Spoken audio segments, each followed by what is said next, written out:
10 seconds.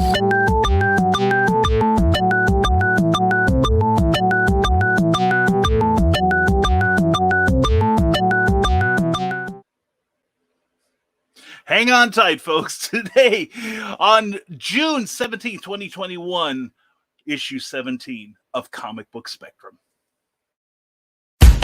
Welcome to Comic Book Spectrum, a Rising Tide Broadcast Network production. Get ready to explore the world of comics, past, present, and future, with our panelists Eric Hawkins, Brian Rodman, and Clyde Hall. And now here's your host, Brian K. Morris. And good evening, one and all. Hope you're having a great Thursday night. Welcome to Comic Book Spectrum, where we're going to review some comics and talk about stuff that's going on in the industry, including, that thing too. So stay tuned for that. We will be anticipating a mature, sensible approach. I can't even get through it. Anyway, we're going to behave like adolescents. It's going to be a great time. Anyway, we hope you continue to watch. Thank you to everyone who's watching us live and all the reruns, and especially to our new Twitch channel. Hope you're enjoying what you see. Type in the comments, and I will reply to them because that's how this works. Anyway, we want to thank also PlasmaFireGraphics.com. Plasma Fire Graphics, when the look of your book matters to you.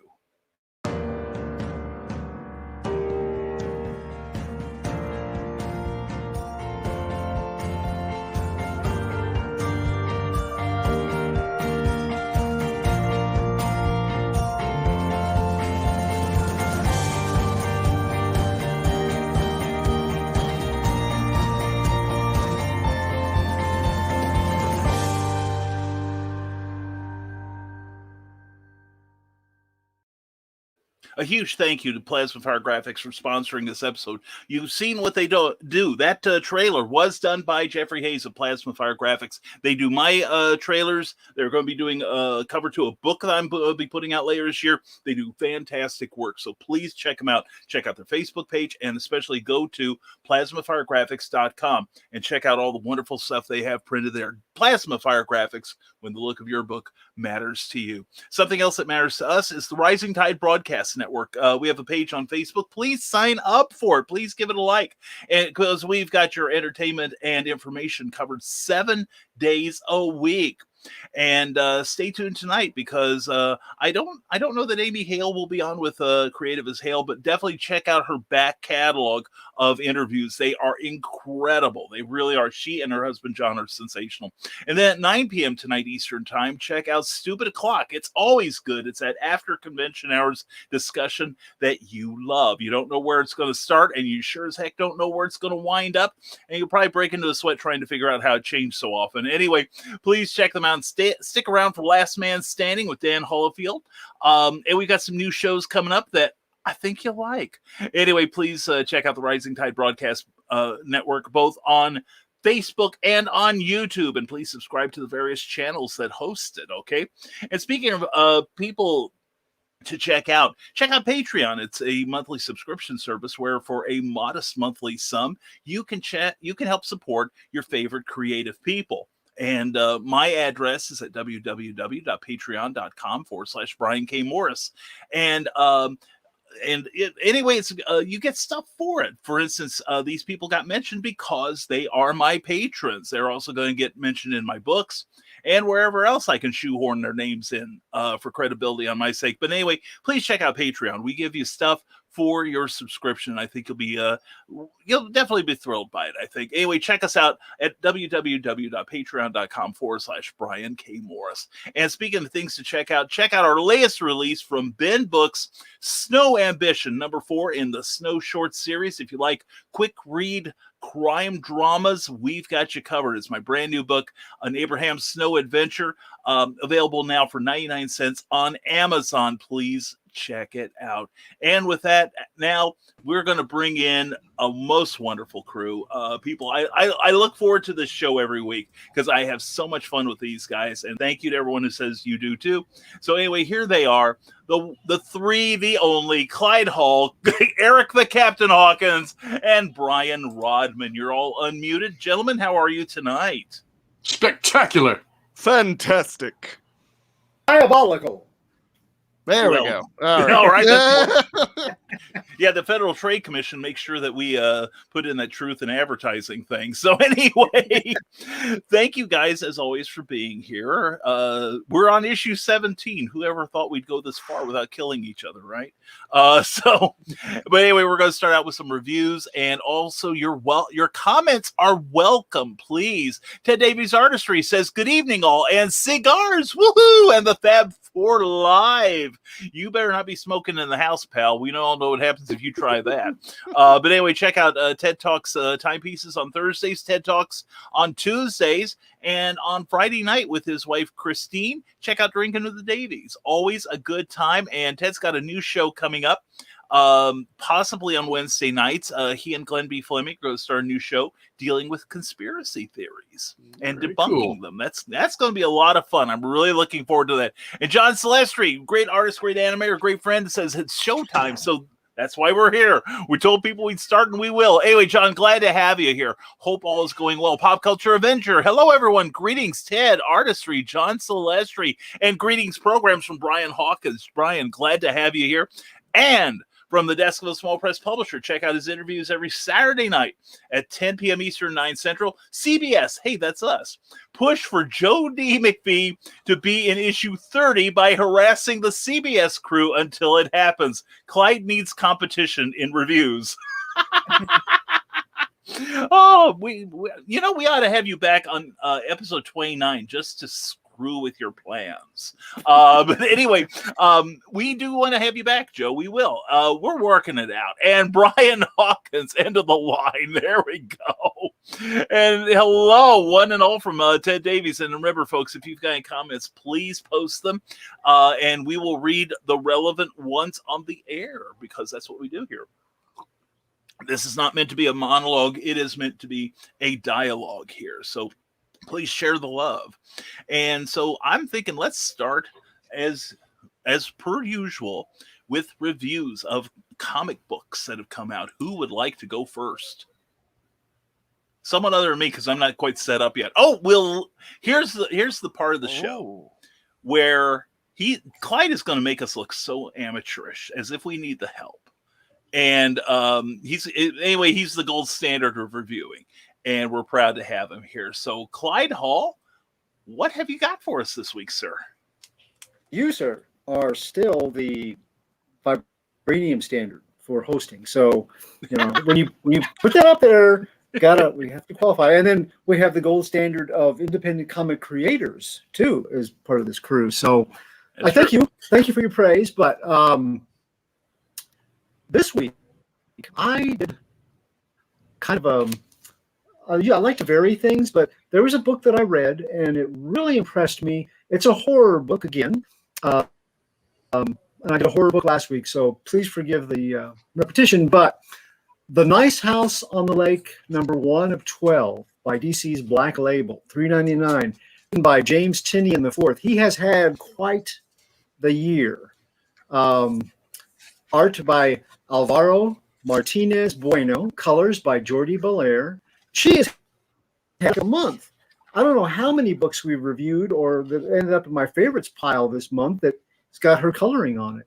And letters by N World Design. It is a maturity level 17 and plus, much like this episode of Comic Book Spectrum.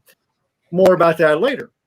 I will give you a spoiler alert. This book is not easy to discuss without giving up a few secrets. So I've tried very hard not to include anything that would be a spoiler. But it isn't easy to talk about without revealing a few things. So keep that in mind as we get into our review here. Let me show you some of the graphic work, because that's what really, at first, that is what draws your eye and your attention. And I think it's quite noteworthy in this case. Beginning with the Poltergeist tribute cover, I think. First thing I thought of when I saw that. It is very nicely laid out. As I think Eric noticed, it didn't really have borders on the panels. That did not bother me. It might bother some, but I thought it was an interesting aesthetic to the look. This is the actual lake house. It is a beautiful place. And you have some unusual bits. You have some email correspondence, which is very, very important to the story. So whereas a lot of times I have difficulties if somebody takes up pages with text, this is not the case with this because it was used sparingly, but it was used very effectively. It was necessary. There's a great party scene, and kudos to our End World Design Letters for making it very much like a party, where you've got mumble, mumble, mumble, mumble, mumble, mumble, mumble, mumble, word, word. Just if you were watching it from a distance, this is what you would hear and what you would see. Very nicely done. I can't show the elements from the further into the book because that would be spoilerish. So, but you get an idea of how it all sets up. The setup is very important for this story. So with all that said, Vertigo's back. It's just called Black Label now. Seriously, DC's Black Label imprint is more inclusive of their properties than Vertigo was, which explains its Bruce Wayne anatomy lesson on its launch, the three-issue title called Batman Damned. It's no secret that Batman swings Dick in several panels through an acrobatic workout course with his ward, I think. That's what I've heard.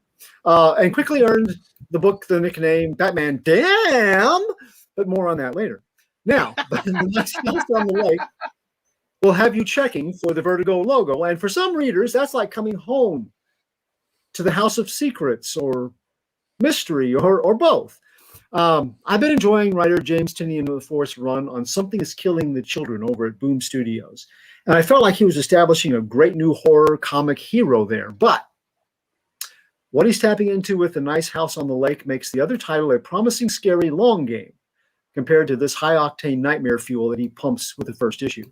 It begins with a cast of characters in their mid-20s to mid-30s, stumbling along 21st century life, or meaningfully cutting wake through it so the associates that they pal with can follow, or they can get the hell out of their way. In interviews with Tynion, apt mentions have been made of The Big Chill and Cabin in the Woods, with characters as generational archetypes. Our story guide is Ryan, and she's an artist who, through a decade-old network of Brooklyn friends going through near speed dating duration relationships, knows a lot of people. Some better than others, but her 7 degrees of separation connectivity is strong. One strangely charming man in the parade of acquaintances is Walter, the person who seldom initiates conversations but avidly watches and listens to everyone from the sidelines. He seems fascinated and enchanted and anything but bored. He begins an ongoing friendship with Ryan by asking one intriguing question. They each have evolving answers and caveats but what ifs through communications and encounters thereafter. And Ryan relates that in a geeky sort of way, it was nice. It's a relationship and a topic to pursue and enjoy no matter what dull party someone's best friend forever's paramour of the week's associate of your favorite barista has dragged you to. Ryan and Walter stay in occasional contact through emails, even as their friends' herd grows and shifts and moves far afield in some cases. And it's through an email that she gets an invite to a billionaire-level lake house owned by a friend of Walter's family. She's one of a dozen people he's asked to join him for the week, many of them mutual acquaintances. Tynion quickly and effectively introduces a total of 10 guests as they arrive, their host giving each a code name and a symbol for the festivities. They include Ryan the artist, plus the pianist and the doctor, the writer, the consultant, the comedian, the reporter, the scientist, the accountant, and the acupuncturist. When Walter, the 11th person present, arrives, and what happened to the planned dozen, we don't know yet, but it's revealed that he originally wanted 15 staying the week, and now we have 10 plus him.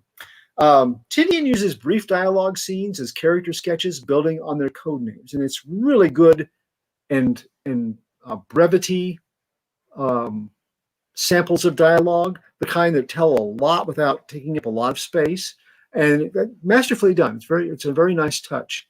He builds on their code names, and you can find or you can feel, there's already this cauldron of personalities bubbling right away.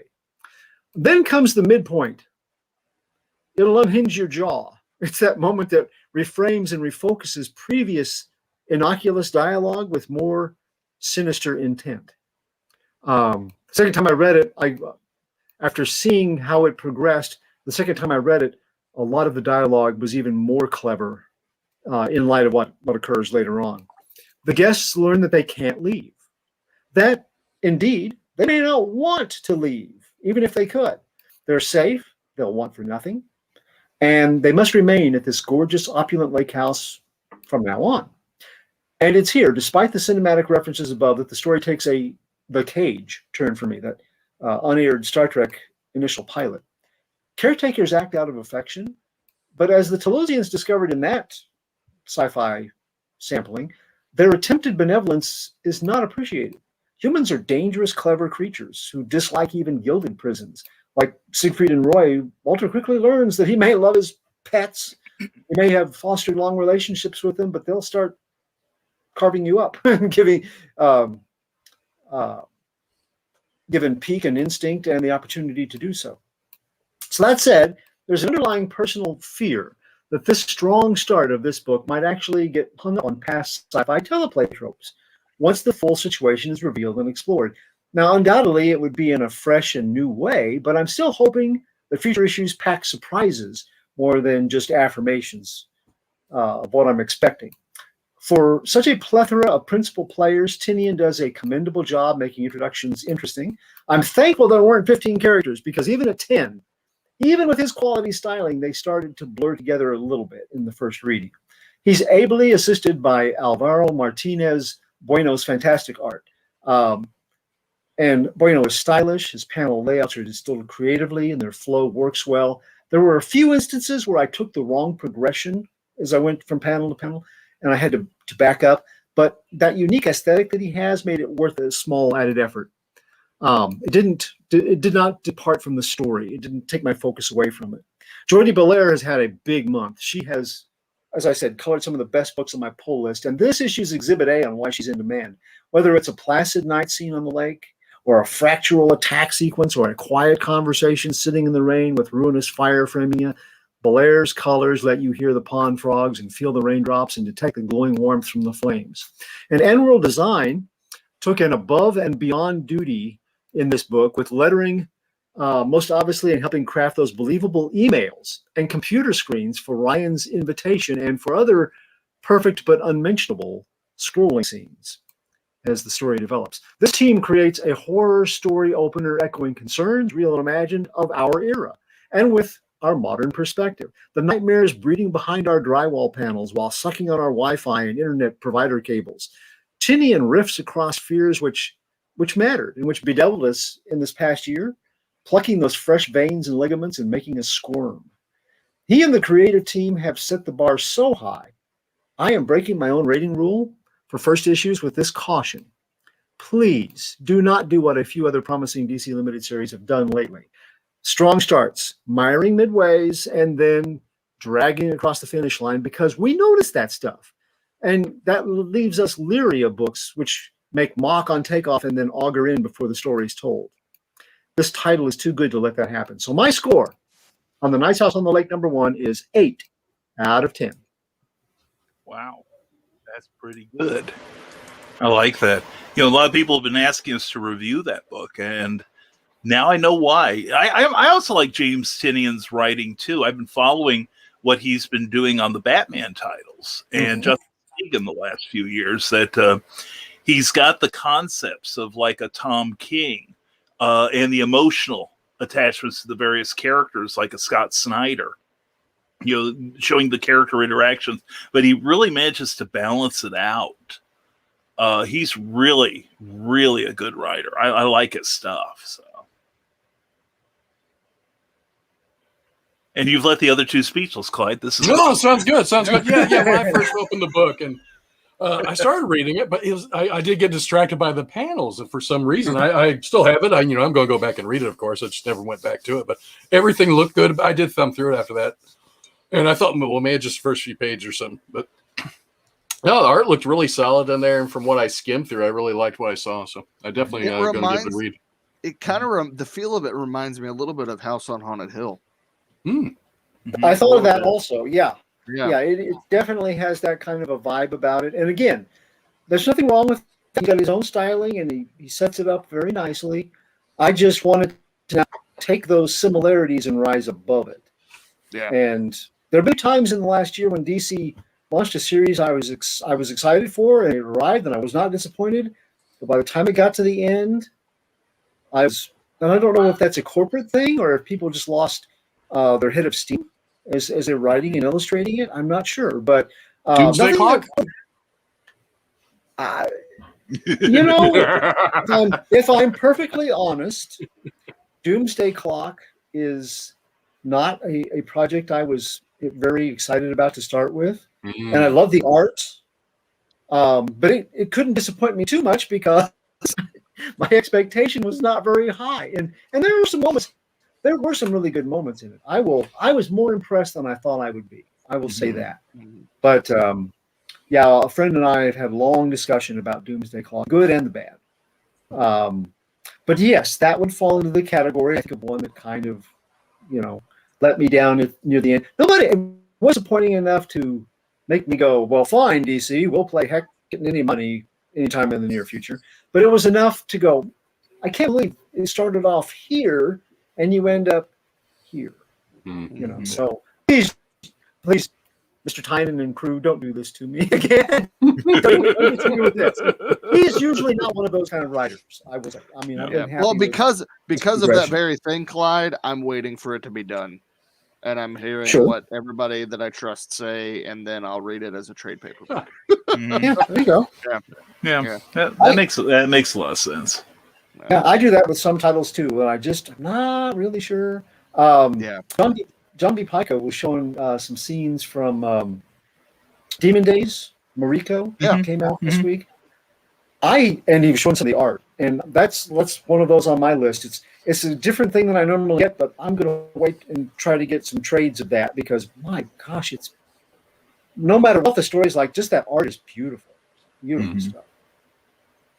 Yeah, and there's also, the idea that there's, especially if you love comics, if you love a diversity of comics, I find myself falling into this category that I want to read it all.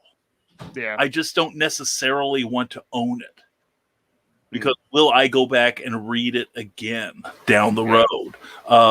That's why, I've been Brian, you're an author. You always want to own it. You always want people to own your book. Don't talk like that. No. My book, your book, Brian's books. Those are the gold rules and exceptions. I don't want to own everything. I just want to read everything but our stuff. Everything but our stuff is just total doo-doo. Okay, but no, there are some titles where I'm interested in the characters, but I've been hurt before, and I've learned, I tell you. And so I'll read them on Hoopla or Comixology. Comixology and DC both have, and Marvel, I believe, have all subscription services where you can read back issues.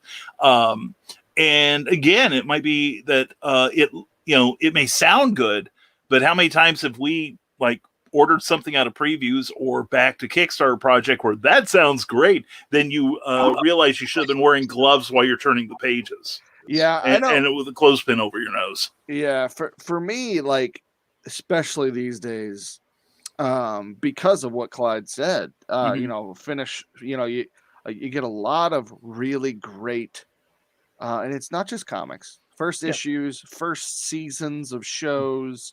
You get a lot of really good beginnings. Rarely do you get a good ending.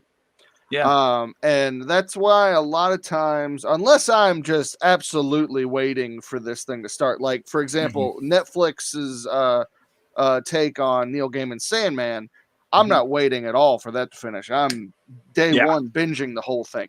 But there's other, things like, I off the top of my head, I'm not really, thinking of stuff, but here lately, I'm more so waiting for things to end and making sure that, a lot of the people that I trust say that it's a good ending before I even start the whole thing to begin with. Yeah. Because to me, if I don't want to get invested and then get let down, because that just happens so much. And be it, the creators wanted to do something else. I'm looking at you, Game of Thrones. The creators, or they're scrambling to figure out how to end this thing, because it's been going on for so long that there was never an ending planned. So J.J. Abrams, right? Exactly. So Mr. Lens Flare. Yeah. So I think JJ'd the landing here. It's just not good. Yeah, exactly. It is to all creators out there.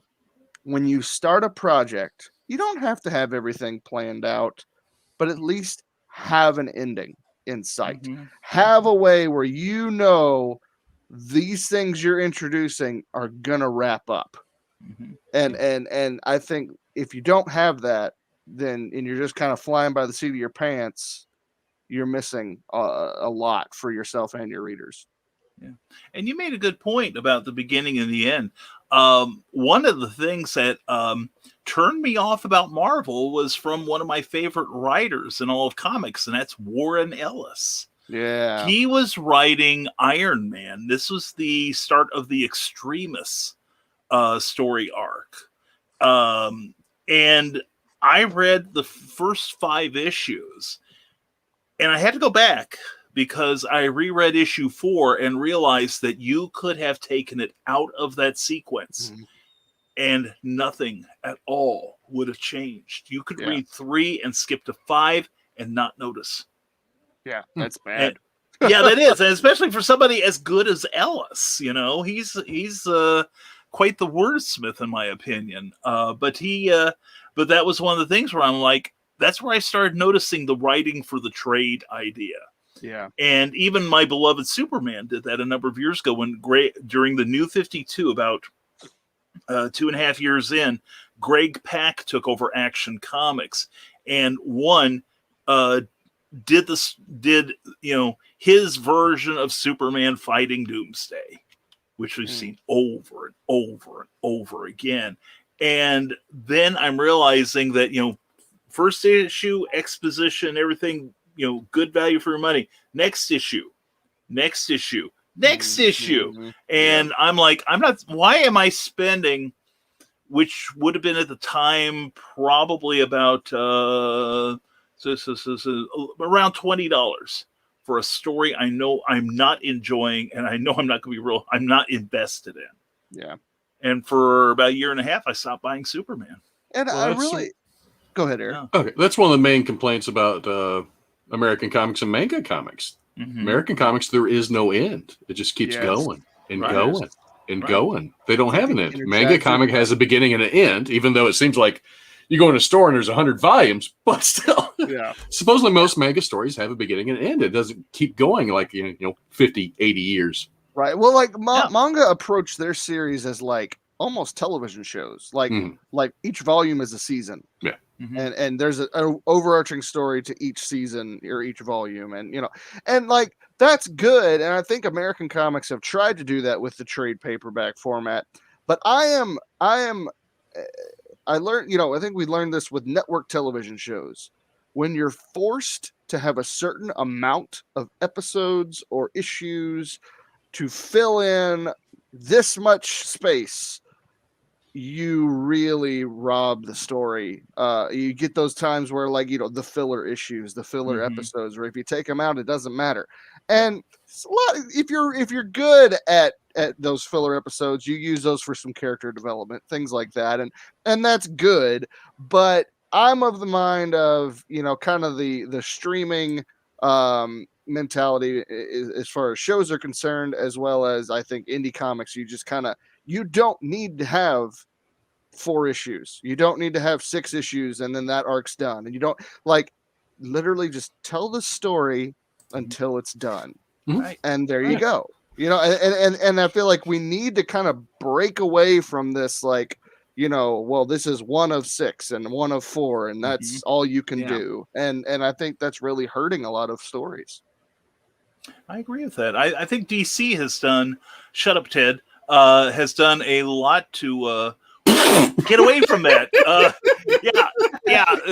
We saw it. It took him a minute, didn't it? But oh man, the DC title. Brian's one of these guys. Marvel resets their universe all the time. I never see DC do it.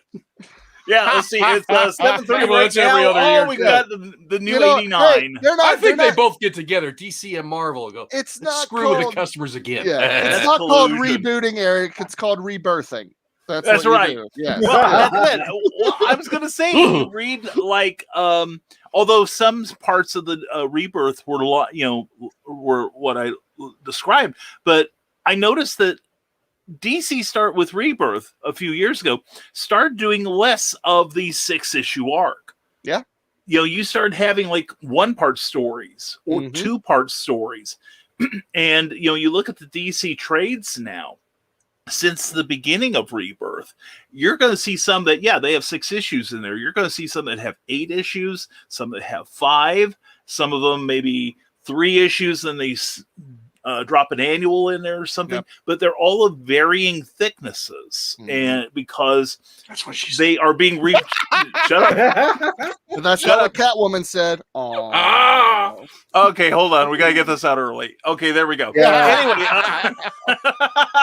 I'm surprised it took this long. Right? We don't even know where the rails are tonight. In fact, I think I'm kind of dreading the conversation that will ensue. Although I'm looking forward to it also with kind of a masochistic glee, because I forgot to have you guys introduce yourselves.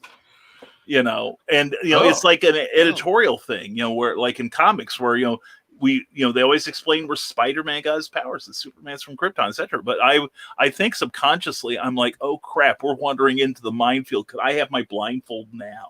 So anyway, but no, we will get to it, people. Call your friends. Get on Facebook. Get them down here. Something terrible is about to happen. Anyway, get up, kids. Let's go. It's just really quick. I did want to bring up. I really miss the the only person that's out there that's doing something similar to this is Andrew McLean with Headlopper, where he does a quarterly release. And they're extended issues. They're like 45-page long issues, and it's every year is one story. Cool. And like you think about like Jeff Loeb and Tim Sale did that with A Long Halloween, a lot of the other stuff. It's like they have 12 issues that at the end of the year it's going to be compiled into a book. That's the story, and I like that format a lot.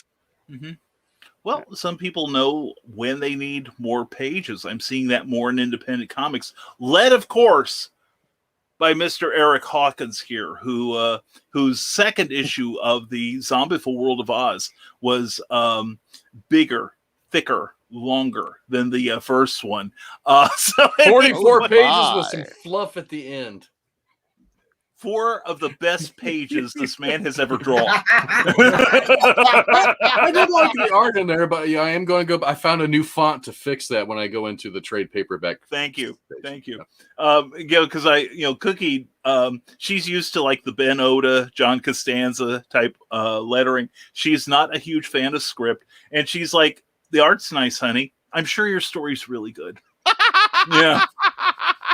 This is from can't read it. That's all. I know, it's just totally illegible. The blood is pouring from my eyes as I try. But anyway, it's like I could read it, but now she'll find out what great words I used to put in there. Well, it was supposed to be like a young girl, a diary. In a diary. So right. I did use a script font, and I tried to make it girly, and it's I found a better one.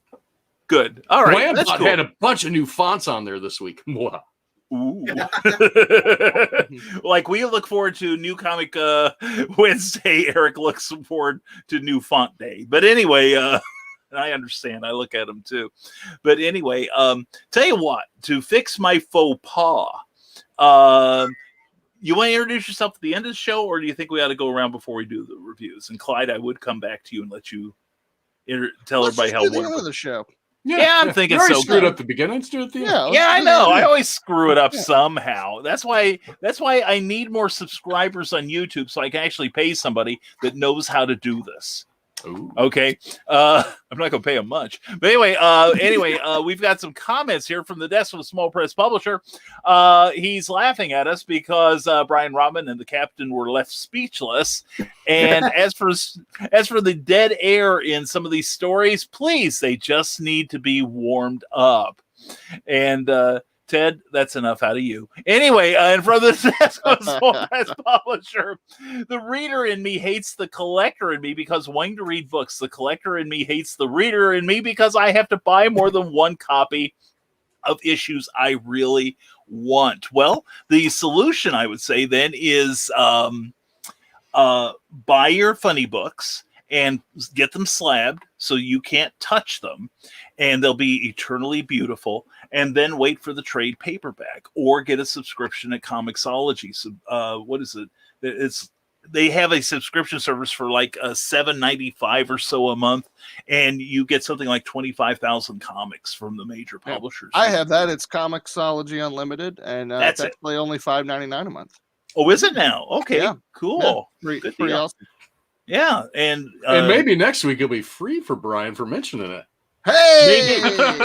Sponsorship opportunities are available on the Rising Tide Broadcast Network, just to let y'all know. And Lissy, good to see you here. I think that's why Fables was one of my favorite comics. They had a story to tell, but knew it wasn't an ongoing thing from the get-go. I think that's a great observation. I like Clyde's observation too about the manga, in that you see some, you go to a library or your local bookstore and you see some whole volumes where maybe there's 7 books.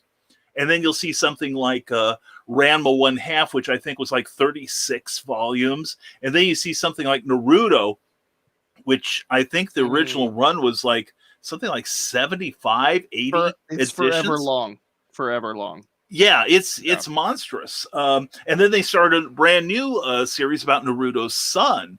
But they took, rather than keep spinning the wheels, like will Lois find out who Clark is this month? Will Barry Allen finally defeat the Weather Wizard for the 400th time? Mm-hmm. That's the problem with a lot of serialized fiction, particularly in comics, where we carry over the days, I think, from the 30s and 40s when nobody knew how long this thing was going to survive. Yeah. That they thought this was like a temp thing. And then they look up like 20 years later. It's like, wait a minute, the kids that we sold these comics to are now knocking on the door saying we want to write and draw them too. So, it's that eternal pulling up your past. It's not like Gasoline Alley where the characters genuinely aged and changed as the strip went along.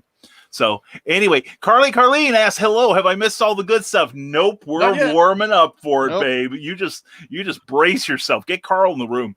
And from the desk of a small press publisher, I disagree with having a hard, fast ending as you tell a story. As stories develop, the end goal can muddy the ride to get there.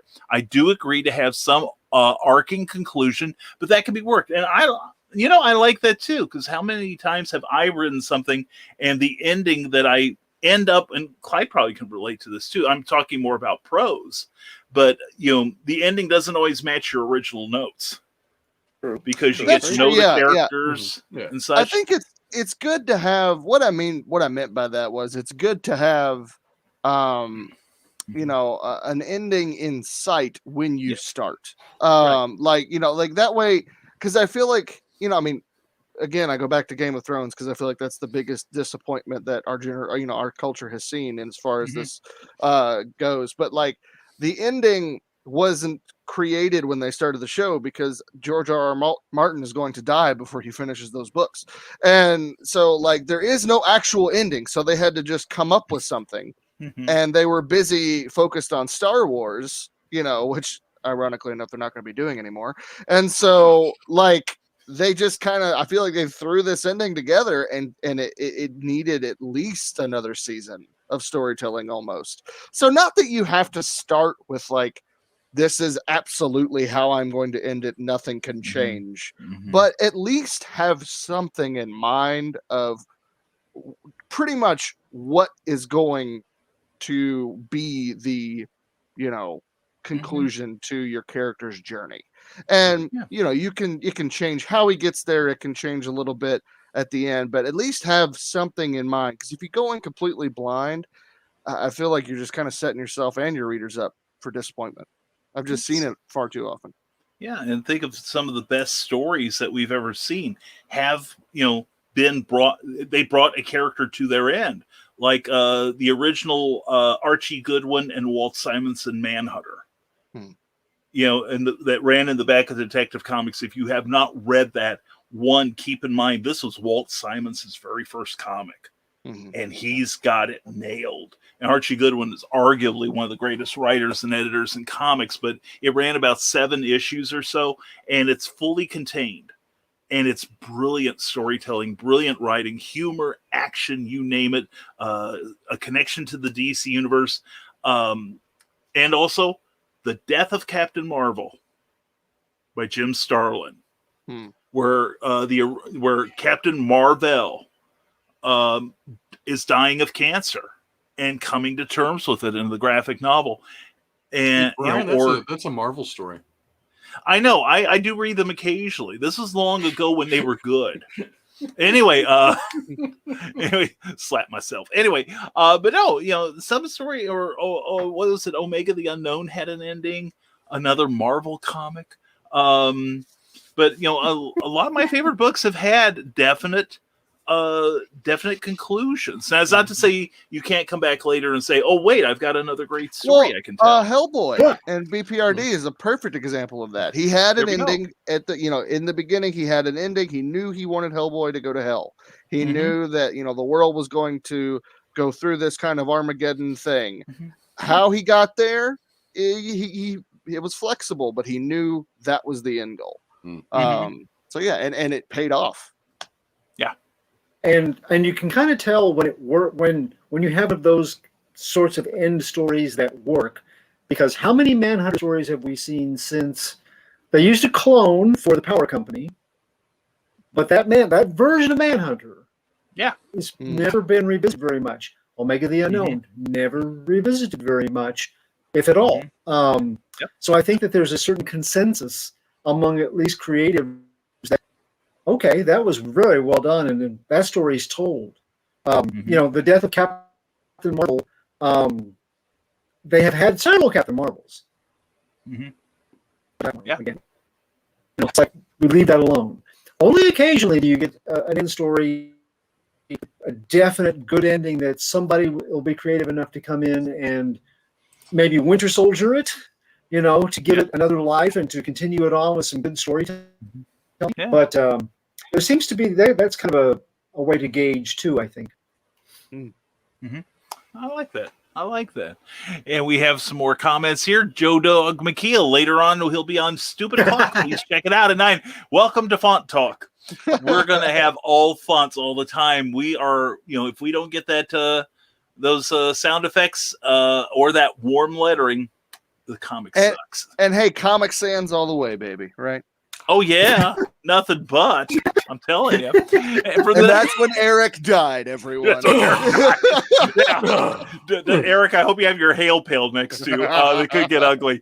From this, a small press publisher. However, to have a hard ending as you tell a story isn't needed. I think I would agree with that. I think you should also know when to walk away from the series and just let it go. I mean, likening it to TV, how many shows have we seen where everyone is tired of, they know they're doing superlative work. Yes. But they also know that, before we run out of steam, we want everyone to know that we are going out on top, like the Mary Tyler Moore Show. Seinfeld. Bad examples of ER. How long did that keep going on after all the characters left? And ER 2, also known as Grey's Anatomy, is still going on. So, What is it, like the 32nd season? I feel like it's older than I am. I don't really know. And it may be. I think some days it's older than I am. It's like NCIS. Did they have a radio show or something? It seems like it's been on forever. Or Law and Order. But yeah, there's some shows, and again, I'm thinking it's odd that most of these shows are sitcoms. Yeah, that they know when. Okay, we know we've stopped being funny, or we can see we're reaching a point where we will stop being funny. The Simpsons. So let's stop. Yeah, Except the Simpsons, true. yeah. Somehow, well, they can tell the future, so they know when they're going to stop. It's just not yet. Yeah, the Simpsons program will survive the heat death of the universe. So the Twinkies and the Roaches, those are the only things that are going to be living. Yeah, and Keith Richards strumming his guitar, going, "Oh, that's funny." And honestly, and I know, I look forward to your emails. Unpopular opinion: Supernatural, I think, is also. I think it went on way too long. Way too long. No, I will agree. Okay. It should end in season 5. Yes, it should have. But there was some good episodes. Oh yeah, there were. I still watched it up until the last season. I watched it, but there were very 5. good. It should have quit. Yeah, there were very good, fun episodes. Scooby-Doo episode. Then. Yeah, I love that episode. Yeah. It's a lot of fun. But let's be honest. After season 5, after Kripke stepped away and his vision was done, it should have ended. And I think because of mostly not because I didn't want to see the Winchesters again. I love those guys. They're a hoot. They're fun. The stories are great. But how many times can they die and come back to life? You know, I mean, I feel like they just killed that story over and over and over again. And really, if I were telling the story, the end of the series should have been at the end of season 5, right before the camera pans down to Sam, when that the street light flickers after you see Dean has his happy ending. It should just cut to black. That would have been the end. And they stopped having good music after that season too. Yes, that really hurt a lot of the episodes. Because it didn't feel the same anymore. Then the season finale or series finale, they couldn't film it the way they wanted to because of COVID. They could only bring so many people up to do cameos in Canada. Yeah. Kansas was actually supposed to be in the Roadhouse at the end playing. Wayward Son. I didn't know that. Right. Yeah, I remember hearing that. Man, that would have been great. Yeah. So, Amy Hale, send your mail to Brian at Supernatural Glow. I was like, she is gonna hate my guts now. Oh, she's gonna turn you inside out. Pal. Yeah, man. But as far as storytelling is concerned, I feel like it went on way too long. Yeah. You like Seinfeld, Pops? Oh, there you go. Yeah. Buy 2, get 1 free at Target. Ooh, and Walmart just released just got the She-Ra that is tempting me sorely for my collection with my Orko. They had the Ultraman Mego when we were there the other day. I saw that, yes, and that's also if I go in one more time without Cookie, I'm likely to get a new edition. He had curved hands, is what kept me from buying it. He needs to be able to do this. He needs to be able to do this, and I don't have my arm up straight like I should. He didn't have, he needed at least one hand up in the that style there. You're absolutely right. But anyway, we've got more comments from the Desk of the Small Press Publisher. To paraphrase Edna from The Incredible, no trades. Trade is last resort for me if floppies aren't available. Again, the collector in me. And I'm more into like I want to read the story. And if it's worth something down the road, so much the better. And Cindy Kemp from Facebook says, greeting geeks, freaks, and sneaks. That you've pretty much got us covered. Mwah, CKOEPP.com. Please check out her monthly newsletter. Sign up for it. And finally got here, Carl Witzman. We've been vamping till you could get here. Glad now to we see can you start. All right. Now we can really start. He's like, start talking about Batman. Anyway, yay, we had a guest for supper. Just got her pushed out the door. Glad you've got your priorities straight, Carly. Thank you.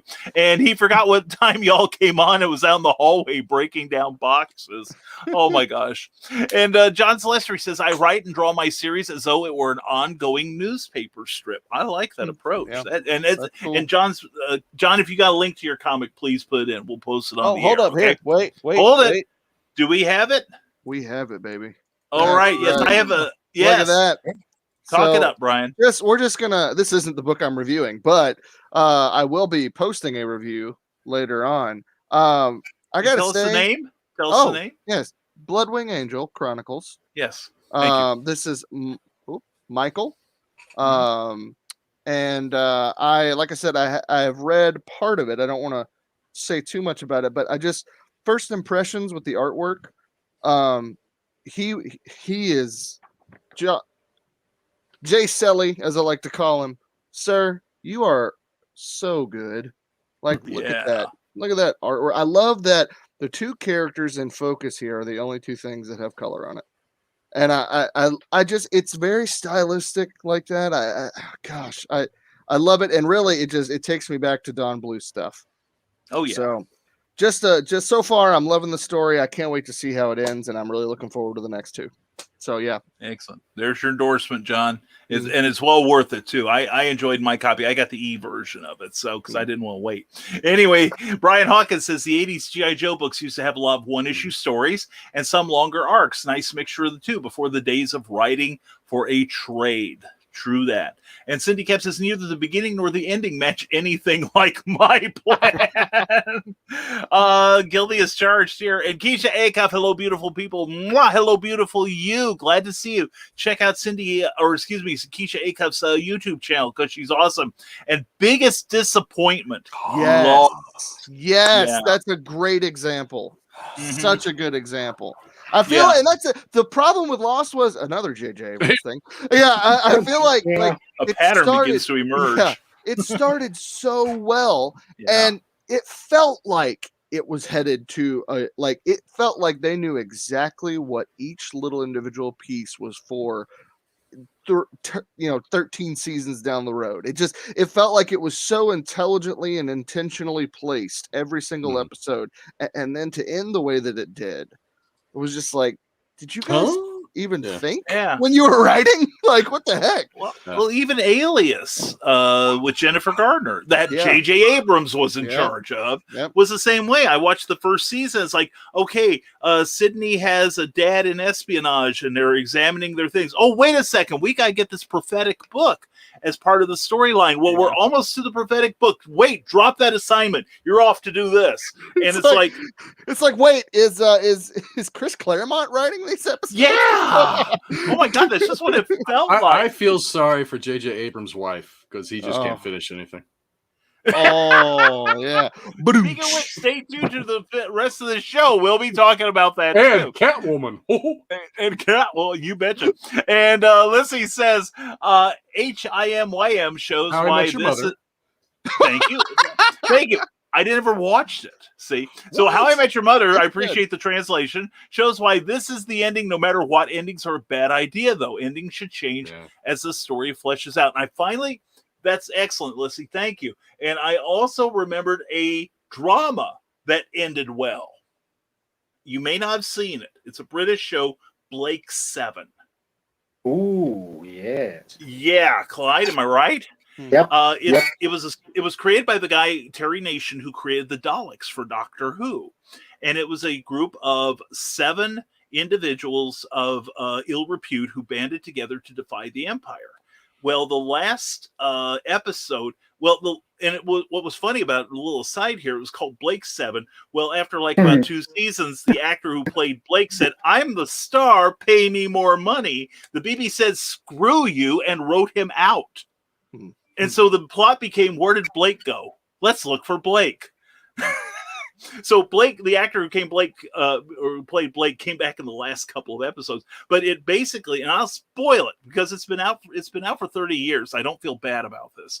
But the last shot is the last 2 most disreputable members of the crew, and the one who is like the guy you love to hate is surrounded by every soldier in the Empire, and they're telling him, drop your gun or you're dead. And he's just looking, and he has this wonderful smile slowly spread across his face, this evil smile as he raises his gun, and then the screen goes blank, goes straight to black, and you hear one shot. And you're like, did he try to kill one of them? Did he kill himself and cheat them out of their revenge? What happened? And that, and that was just such a powerful, powerful ending for that show. So like anyway, a Christopher Nolan ending right there. Yeah, it is. Or Sopranos ending. Oh yeah. Gosh! I thought my cable went out. I was panicking.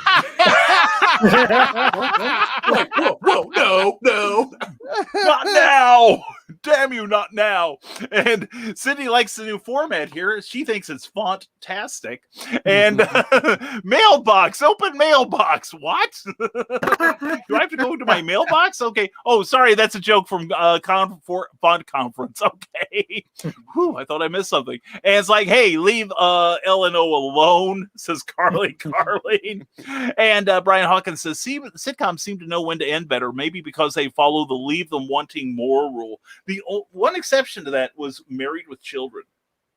I remember one year, it would look like it had jumped the shark. The stories were boring. It was about the time that the actor who played Steve, the next door neighbor, Marcy's husband, left the show, and it just kind of floundered. And then after that, they thought, well, we're in the weeds anyway. What the hell? And it got crazier. And they kept bringing Steve back every excuse they got, and it got funnier and funnier again. So, but that's the only exception I can think of where it just pulled itself out from the dire area it had gotten itself into. And also, again, disagree. It says from the desk of the small press publisher, Supernatural should have ended after God reunited with his sister. Well, yeah, if you have God on your show, it's really tough to get a guest star for the following week. There's no need to deal with Jack's birth or Nora Winchester coming back from the dead or the British men of letters. Jody, how's it feel to be wrong, buddy? I don't know what to tell you. And I think a vendetta has now started. We'll in this corner, Mr. Brian Rodman, and in this corner, and Bob's Van Zant with Comics Talk. Hey yo yourself, and worst way to end a series belongs to Prison Break with the final break made for DVD movies. Agree. Yeah. Agree, sir. That was awful. Yeah. Okay, we got to agree with that one. Yeah, I'll hear you on that one. So, who wants to go next? Okay, Eric wants to go next. All right, I'll go. It's true. Oh, here we go. Cindy Cap has a good answer here. One that ended well was Adam 12. Both characters moved on to other tasks at the station. Yeah. Okay, that is good. I forgot about that. Thank you, Cindy. So now we have Mr. Eric, the captain, Hawkins, and now he'll pick which one of us is to kneel, and he will move on to his review for the week. What is it, Eric? Well, I picked up a few books. I went to the comic book shop on Saturday and Wednesday. Saturday, I saw something I should have grabbed. I thought about grabbing it so I could send it to Brian, and I didn't grab it, and it was gone Wednesday when I went back in. Brian, me, or Brian with the beard? The other one, Rodman. It was Last Ronin director's cut. Oh, man. I was like, oh, nah, I'll get it next time. Next time it was gone. So I picked up a few books. I was going to review this one, but I read it. I liked it, but I'm not going to review it because probably no one's going to read it other than me. It's The Great Gatsby. Oh yeah. Which is very good. The art's good in it. It's The Great Gatsby. It was one of my favorite books I read in high school. So I picked it up. I didn't even know it was coming out. My brother had to tell me that. So what I did pick up was Paranormal Hitman. Or Hitmen from Behemoth Studio. I'm sold already. Yeah. Well, that's why I was walking out. I was like, oh, what's that? I was like, oh, there's issue 2. They got issue 1. Let me get issue 1 and see what that's like. So I grabbed it. It is by, it's kind of hard to read the credits. They've done some weird things with the lettering here. Just the shading. I can see it better on the screen here. So it's written by Brett Murphy. Art, colors, and letters are by Wilson Gandolfo. Edited by Matt Kuhn and published by Behemoth Comics. I had never heard of Behemoth, but it looked cool. So they've got quite a few books, and they just started business. They became a publisher in 2020, right as COVID started. so their first book didn't make out to July. But this one, Paranormal Hitman, is basically, it's Paranormal Hitman. There's Hitman. They used to work for the Mafia. Gene and Devon. There's some of the better Hitmen, but they're kind of goofy. It's a comedy book. So they got this body in the trunk. They're heading down the road, and I believe it was set in 1978. They blow a tire, run into a tree. Then this government van, of course, comes up, grabs them out. But some of the other mafia guys are up in the woods for some reason. They see these guys go with the government, and they're just drugged. They're not. They didn't get handcuffed or anything, so they think they flipped on the mob boss. So they take them back to their headquarters for the what is it here? USPPA, the United States Paranormal Activity Agency, which it seems like a mouthful. But they want them to work with them to hunt down ghosts because they found a way to bring ghosts back through this cube that a doctor has developed for them. It's called the Spectre Cube. And it's Dr. Mooney. In 1970, it says way back in 1970, and this is set in 78, they were trying to find a way to help soldiers win the war, which I must assume was Vietnam at that time, because I wasn't born in 1970. 71. That's enough out of you. So this doctor's found out how to bring ghosts back, but he's developed this cube that brings a ghost back. And you have to have a physical item that person has touched or something like that, a personal item. The first ghost they bring back's like a Revolutionary War soldier because they have his musket. And that's when they find out when the ghosts come back, they can use whatever device or object you brought them back with. So the soldiers tries to start killing people. That's when they find out you got to shoot them in the head with these special bullets the doctor has also created. And that's the only way to kill a ghost. And once you kill a ghost, it's gone forever. But you got to shoot them in the head just like you got to kill a zombie, I guess. So there's two of these cubes. One's for one the government has, and the doctor stole the other one, you find out. So they kidnap these hitmen. They blackmail them into working for the government agency because they can pin them on some crimes. And the crime they're going to pin them on is a killing of a ghost that's also working for the agency because they killed this guy. He goes, I'm the witness. There is witnesses. I don't know how that's going to work out in court. But so they go hunting down the doctor because he uses the cube, and they can track when the cube's been used. They got to get it because it's strictly forbidden for anyone but the government to use the cube. Of course. Well, the doctor uses the cube to bring back his wife. That's why he kept the cube for himself. So that doesn't end well. They'll just say the wife gets shot in the head by one of the hitmen. That's a bad day. That's a bad day. That's pretty much how it ended. Other than the mafia boss is not happy with what's going on with his employees because they're working for the government now. He doesn't know how, but it was described on their website as Sopranos meets the Ghostbusters. It wasn't that funny. It's not a bad book. I'll pick up issue 2, see how it is, if it progresses any. But there was some weird things. So here's the front cover. Inside cover, there's nothing on it. No. And it's another thing. All the legalities are usually in a book somewhere, are not in here at all. Yeah. Interesting. There is a little bit of sound effects. And wow, that was close. The lettering, there's a lot of dead space in the there's a lot of dead space in the lettering around the word bubbles. Oh yeah, it's like that through most of the book, but it's not real distracting or anything. The art's kind of cool. There was someone used a then or a van instead of a then, or a then instead of a van. So let me post it. Contact Brian K. Morris for quality editing. It's a stylistic art style. It's cool. They probably could have used a different editor because there's a severe lack of commas in this book. Aha! I never met a comma I didn't like. Here's the ghost here that's going to be, he's the witness that helps blackmail them into working for him. He looks cool. Yeah. Well, here's the main agent they're going to be working with. That's Agent McCoy. So she's the one that had them kidnapped. She's the real one. Yeah.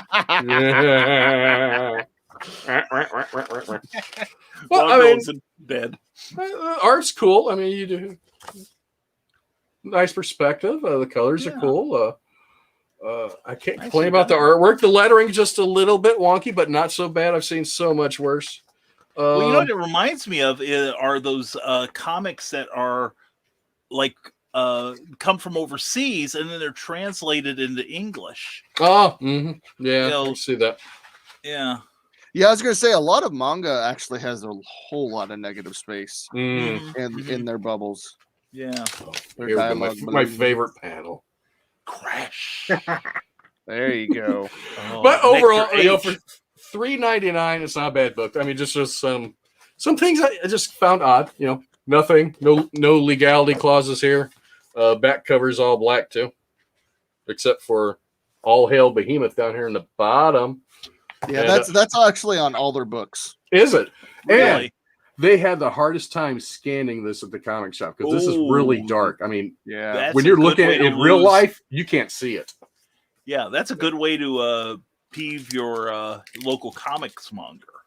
Make his job more difficult. Probably the thing I liked about it most, it looks like an indie comic. I mean, it looks like something I would go off Kickstarter. The quality of the book, paper-wise, interior and exterior, better than I see with the DC and Marvel. I mean, every independent book I pick up is better than the paper quality I'm seeing at Marvel and DC. And they're cheaper usually. Yeah, my local comic shop owner and I were having a talk about that. Why is it the independent companies can produce a $3.99 package of comics, but Marvel and DC seem unable to now? Yeah. But Paranormal Hitman issue 1 and 2 are out. Go pick them up. It's a funny little story. It's cute. I'd give it we'll do a 6 out of 10.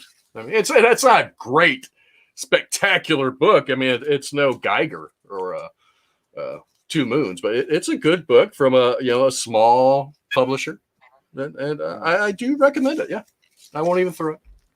Wow. The only book that I've thrown on the show was also done by Behemoth. It was the one that I couldn't follow the story at all, and that was it definitely got to be independent creators, I think. Yeah, because the person that did the art, the lettering, and the coloring was all the same person. Yeah. Then whoever edited, I mean, they just some grammar issues. Yeah, it sounds like they just rubber stamped it, or it could be like the old Charlton, where we're not going to pay you a whole lot to print this comic book, so you get to do what you want, and we won't interfere much. Like might be edit. Yeah. So that sounded pretty good. I'd buy it just for the damn title. That's what made me. Yeah, it's pretty cool. I was like, that's kind of cool. Let me grab that because I was going to review The Great Gatsby. Which is good. I mean, I like that book. I mean, because it starts out almost word for word as the novel. So that's cool. And we've all read the novel. Have you not read Great Gatsby? No, I have. I have read The Great Gatsby. I really have. I was being I was force-fed it in high school. So yeah. I read it on my own just because I wanted to. I love the story. It's really good. It's a good story. Yes, Clyde. And the Robert Redford movie is much better than the DiCaprio. Oh, yeah, I agree. I agree totally. Yeah. Clyde? Yeah. I forgot to give you a heads up. As far as the Nice House on the Lake, there is a raw and a gaw. So you're going to be sound effects font kind of deprived. But it doesn't really have until the end. It doesn't really require that. So it still works for the story. I just give you a heads up, Eric. If you're looking for big explosive font, you're going to find it in that selection. I wouldn't expect to find it in that book. Okay. A Hitman book, I better see some bangs. Oh, yeah. And those are great. I really just want to make a book that's just sound effects and dedicate it to Eric Hawkins. Personally, I've been thinking about making every panel is just a different sound effect. I'm thinking about making an homage to G.I. Joe 21, the silent issue. There you go. It'll be nothing but sound effects, no art. Yeah. Just fonts. Won't that be great? And Ted Davies Artistry says story endings by BKM. Print the money. You got that right. And Acuff Creation says Supernatural should have gone on forever, in my opinion. And anyone with a disagreeing opinion, talk to Brian. Anyway, and hey, Eric, I got the Teenage Mutant Ninja Turtles Ronin 1 director's cut. Ask Rodman if he wants to start the bidding. See, Ted, I was going to buy it and just send it to Brian. And I should have. I should just. Where's that? Yeah, Eric is writing his karma, and good planning on the doctor's part to already have special bullets on hand. Yeah, Right. I just they were made of a have. special metal that I'd never heard of either. Yeah. It's probably nth metal. Everything's nth metal at DC. And Carlene says, talk about damning with pink praise. And Lizzie says, what's that bunny mask or whatever comic? Looks like a slicer from BioShock. I don't know yet. Yeah. Yeah. Clyde's got it too, I think. Yeah, originally I was going to review this, but then I went back to the comic shop and found more books, so I didn't even read this shit. But it looks really cool. I actually have the cutout mask edition. Oh, Clyde, next week you have to wear the mask. And nothing else. And nothing else. I mean, just the opening page are some great Keep art. that mature label. handy Yeah. there, Brian. Yeah, we've got it handy. We're ready, man. We got it at a moment's notice. So, I thought it was about furries, but I guess not. oh well. That's why he bought it. Can't have That's an everything. aftershock. It's like Eric's like, I got to do some research. Yeah. That's another Aftershock comic. Which Aftershock has really impressed me here in the last few too. months. I've had some really good reads, so I'm looking forward to. I'm not sure. I haven't read it yet. Just got it yesterday. I ordered it a week before, and it didn't come in. So, but I'm looking forward to it also. No, I did get the third issue of Berserker too, and I had not even thumbed through it yet to see if there's more words than issue 1 and 2. Spoiler alert. Hey, spoiler alert, there's not. Oh, this is cheap. Cheap. Uh-oh. I thought you were just like feeling it like, nope, there's not enough words. No, it's My senses tell me there aren't enough sound effects. The spirits, they're telling me. It's all art, no words. It's inside cover's about coded. to speak. The inside Murdoch cover's gives it a coded, the 4. outside's not. Or he's gonna get that thing and he'll be like, Oh, there it is. That's how Brian can tell your future. He has to lick you. Oh my, you got way too excited. well, and volunteers line up on the right. So anyway, that's like an old joke that I am not going to repeat until we get into the Batman segment. And just a little note from Carl. This is for Clyde. I'm hearing a little bit of popping on your sound. You might want to make sure all your connections are. I'm still hearing you, but I was hearing a little bit of popping. So you might just learn to pantomime. You know? Yeah. I mean, just sign language is fine. What do you mean? Help me, will you? That's right. Or make it like a Godzilla movie and don't let your lip motions sound like what's coming out of your face. And hello, Cameron Christopher Payne. Glad to have you here. And write a silent movie tale. The text screens are the sound effects. There we go. Yeah. And Lissy wants to borrow it when you finish it. Okay. And then Brian Hawkins says, looking forward to seeing Jensen Ackles reunited with Eric Kripke on The Boys next season. There we go. There we go. Okay. Yeah, and Clyde, I'm seeing a little bit of 80s music video movement there. It could be your internet. I feel like we're in a music video for Take On Me. Yeah, there we go. Yeah. Try it again, Clyde. Can you hear me all right? No. No, it's worse now.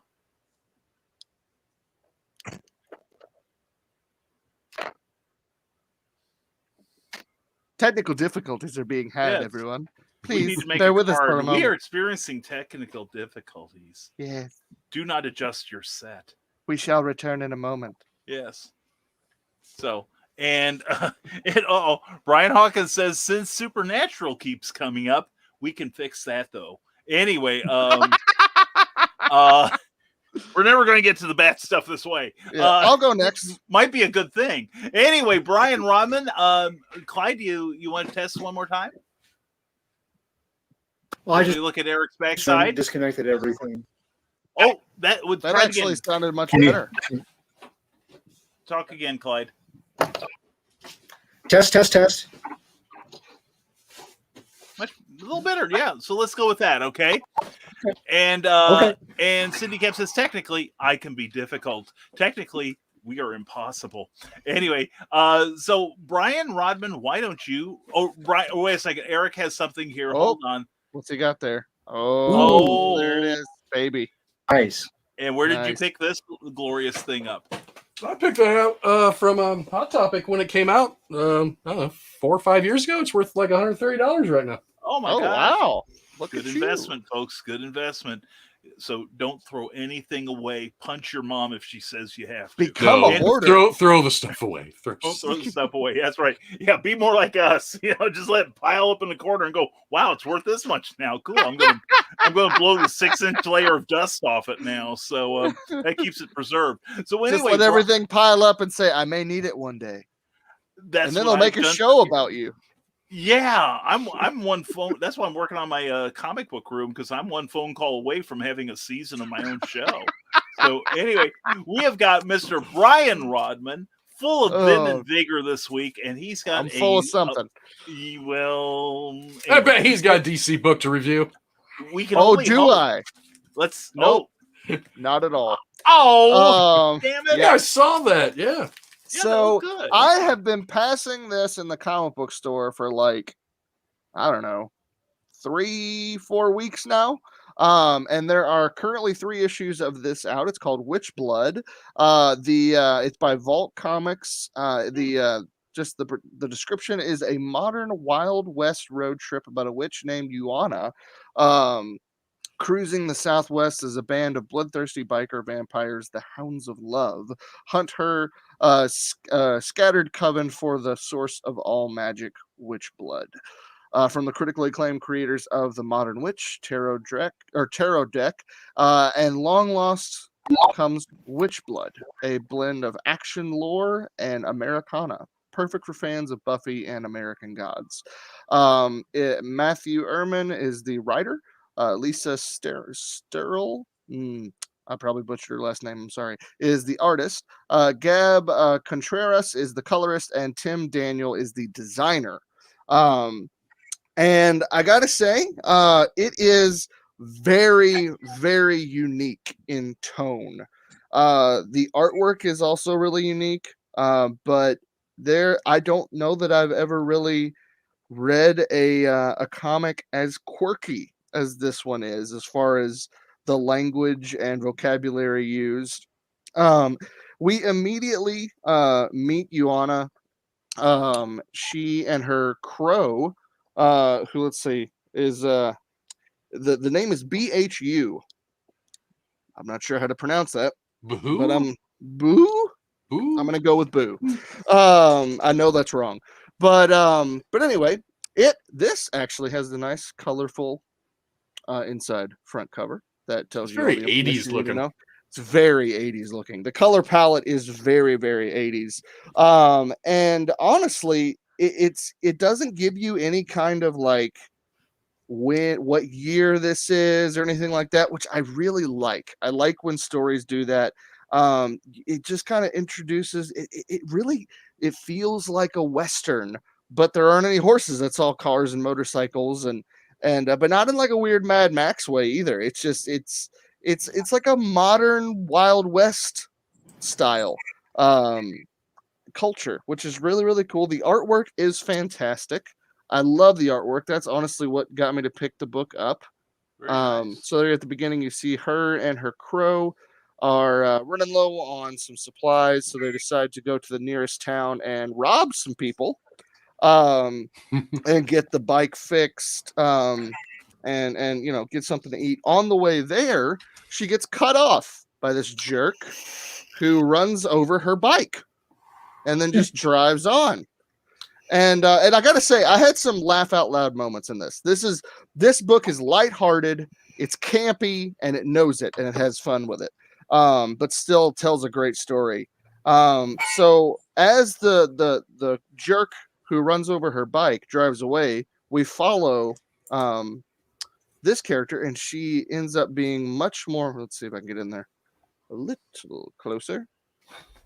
Oh, nope. There it is. This lady right here.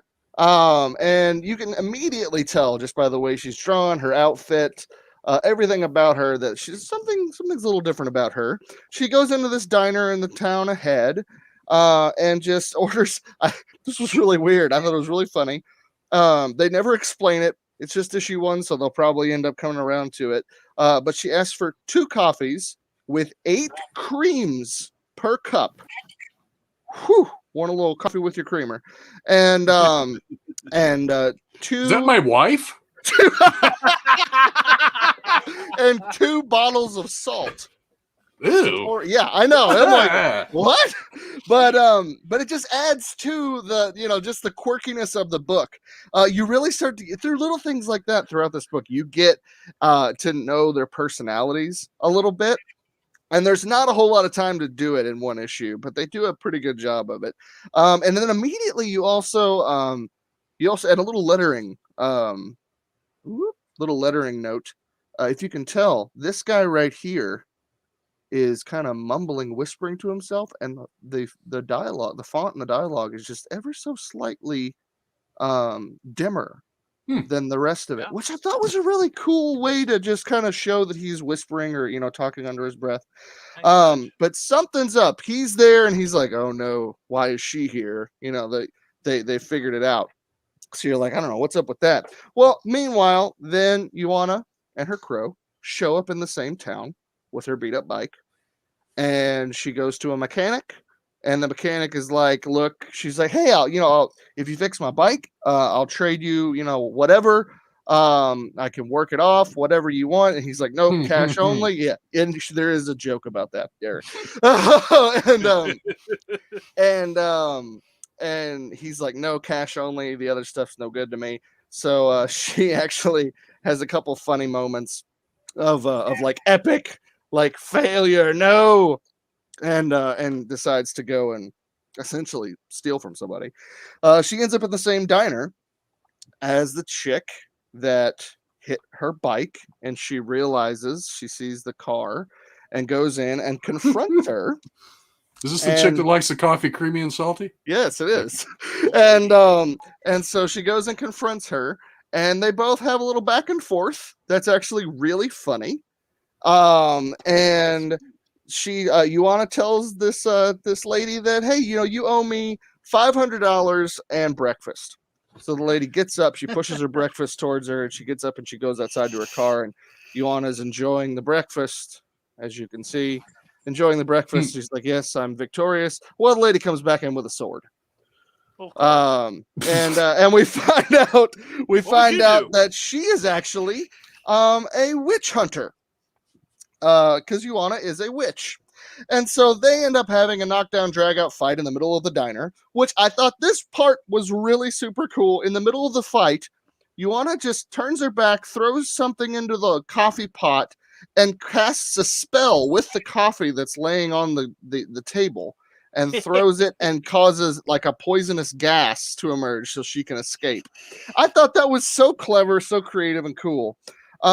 So anyway, Sword Lady follows her outside, and kind of gets the upper hand, and then they both hear the Hounds of Love rolling into the town, and they are a vampire gang, and they are actually on their way to meet Shady Guy Who Whispers in the diner, and Shady Guy Who Whispers in the diner presents them with a scroll of some sort.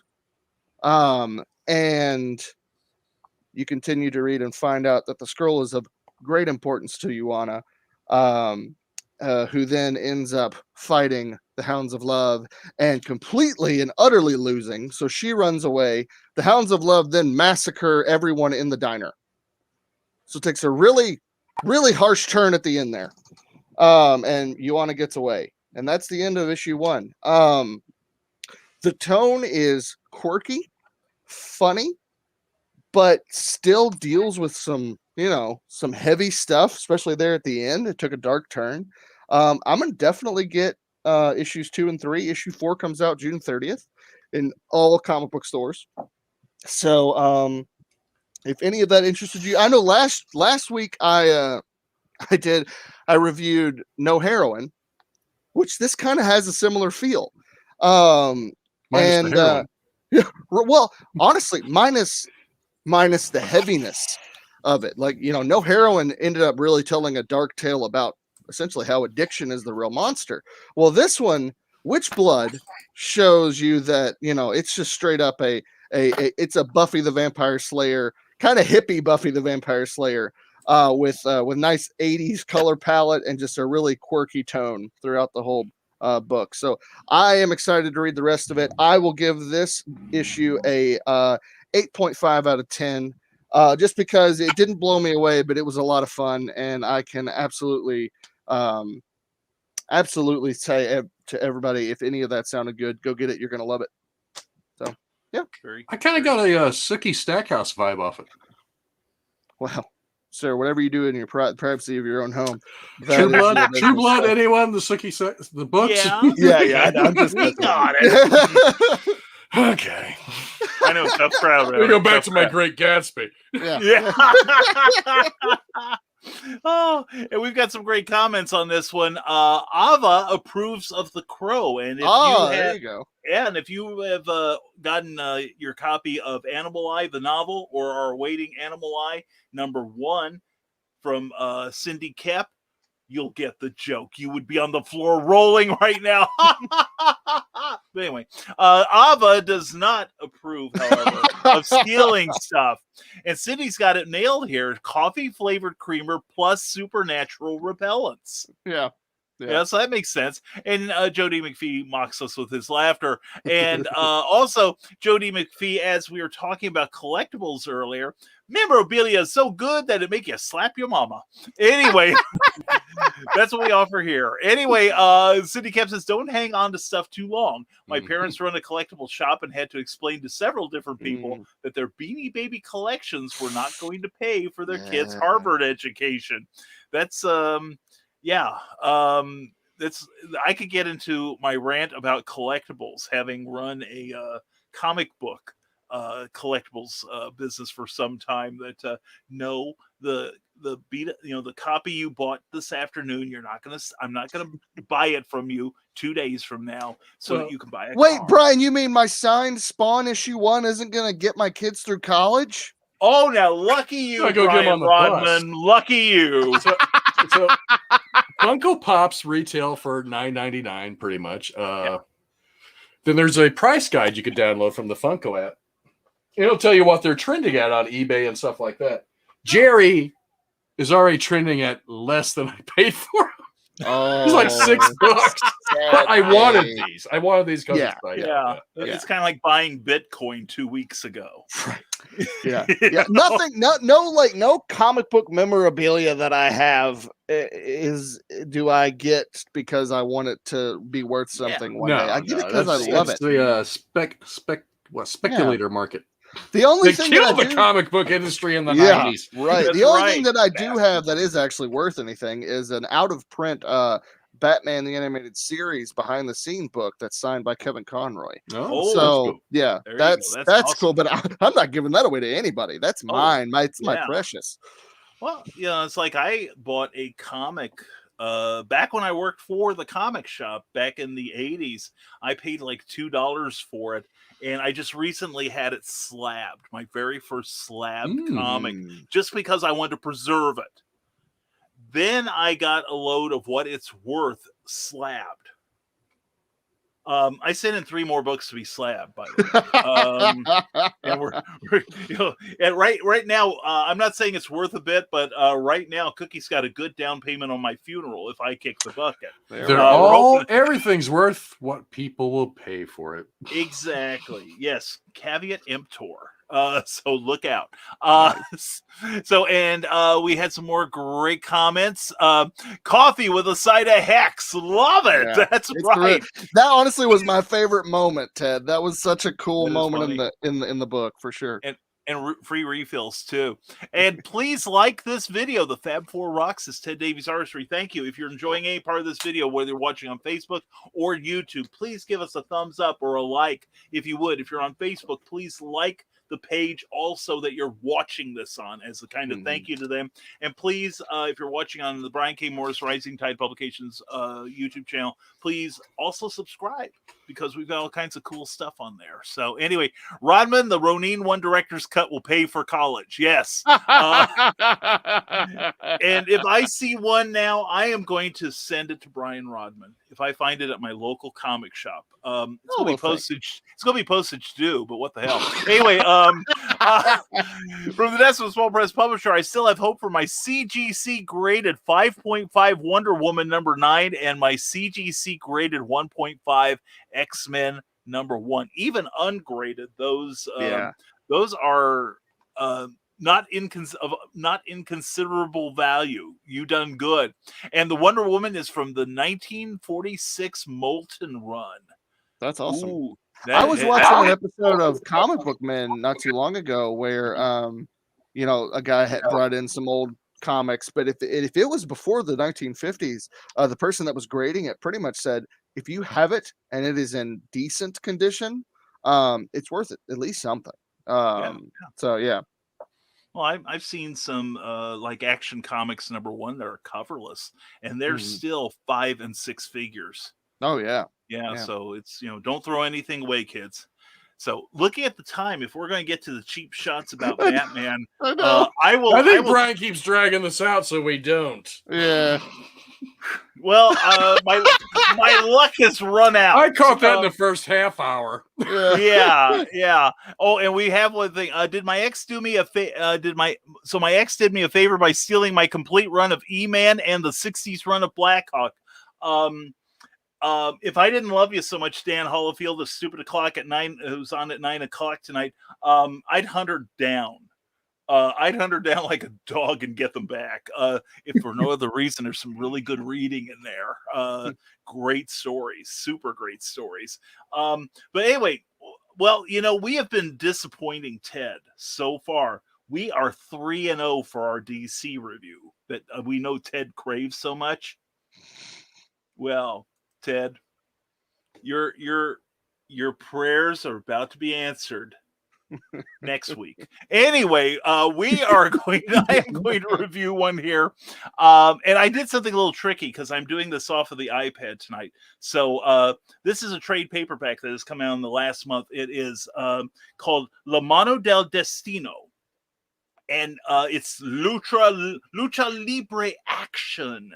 It is from Top Cow Productions, and it's quite an exciting little title there for many, many reasons. One, for those of you who don't know, Lucha Libre is a style of wrestling that originated south of the border. It is very high energy, and most of the wrestlers spend more time in the air than on the mat. But what is really impressive about it, one of the things, and this is a serious cultural thing, where the masks that a lot of the wrestlers are masked, such as Mil Mascaras, the Great Santo, and people of that ilk. They are the closest thing to superheroes that we genuinely have, with the costumes and everything. And there's a whole culture. These people have become superstars in wrestling in Mexico. And the way to defeat them and to absolutely humiliate them, and wrestlers have actually resigned from wrestling when this happened, is to unmask them. There's a whole culture in wrestling that it's nothing like what you see with the, if you think that the alphabet of wrestling starts with WWE, then you've got a whole nother education coming. But anyway, there is a person named he writes as and draws as Jay Gonzo. And I've got to say that this is, I will show you parts of this on the screen. The introduction is by Evan Dorkin, who, if you're not familiar with that name, he's written things like some of the Bill and Ted comics, as well as Milk and Cheese, Dairy Products Gone Bad. And he and his wife, Sarah Dyer, created Livewire for the Superman adventures. So anyway, just to give you an idea, it's very stylized, and it takes place in the 60s. The plot is that this wrestler, I'm trying to find his name here. Let me find it. It is Ernesto El General. And one day he is defeated and actually humiliated in the ring and disappears. Then up pops another wrestler. His name is, of course, La Mano de Destino, the Man of Destiny. And it turns out that the general has sold his soul to the devil in return for revenge against the wrestlers that humiliated him. Okay. And you may think this sounds silly, but this is handled with such respect for the culture of wrestling, as you know, they know it in Mexico. And the artwork just screams mid-60s Kirby. Strong storytelling. Wow, yeah. And there's your sound effect, a curse slam. That's for you, Eric, with love. And look at that. You can tell what's going on just by looking at this page. And everyone has a distinct look. The body language is different on all of them. And that's just the prologue. And what do you think, guys? I think it looks great. It is beautiful. It is wonderful all the way through. The storytelling is strong. The scripting is powerful. There's a lot of emotion in here. And yeah, it kind of gets a little melodramatic at points. But Jay Gonzo sells it so very well. Now, full disclosure, this trade paperback is over 220 pages long. The comic story itself is only half of that. What you do get are pinups of the characters in the back. You also get how the series was developed and why it was developed, along with sketches and all kinds of background material. Like I said, I'm looking forward to reading the story behind this story, and this story alone is enough to make me want to pick up the book. This is probably, there have been a number of wrestling-based comics over the years.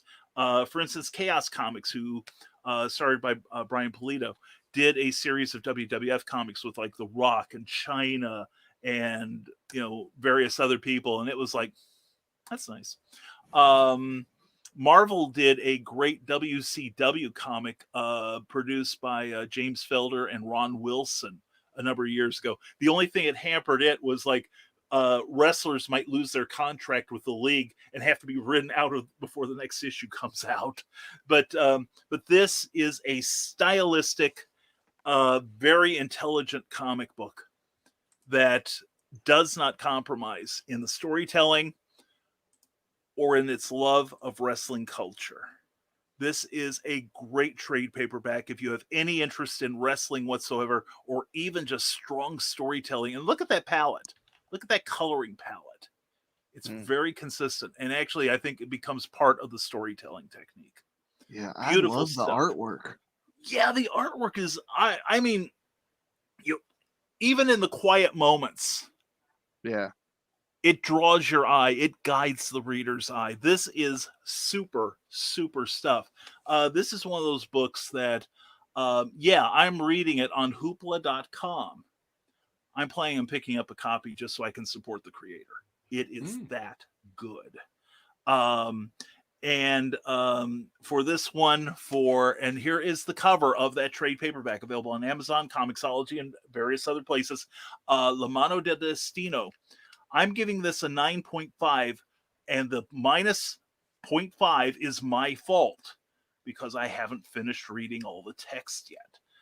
But I'm sure if it's as good as the comic in front of it, I'd give this a solid 10. This is readable and rereadable, which I can't say that about a lot of comics. It's also very powerfully produced and just a lot of fun. And it is storytelling at its comic storytelling at its best. So I'm giving it a 9.5.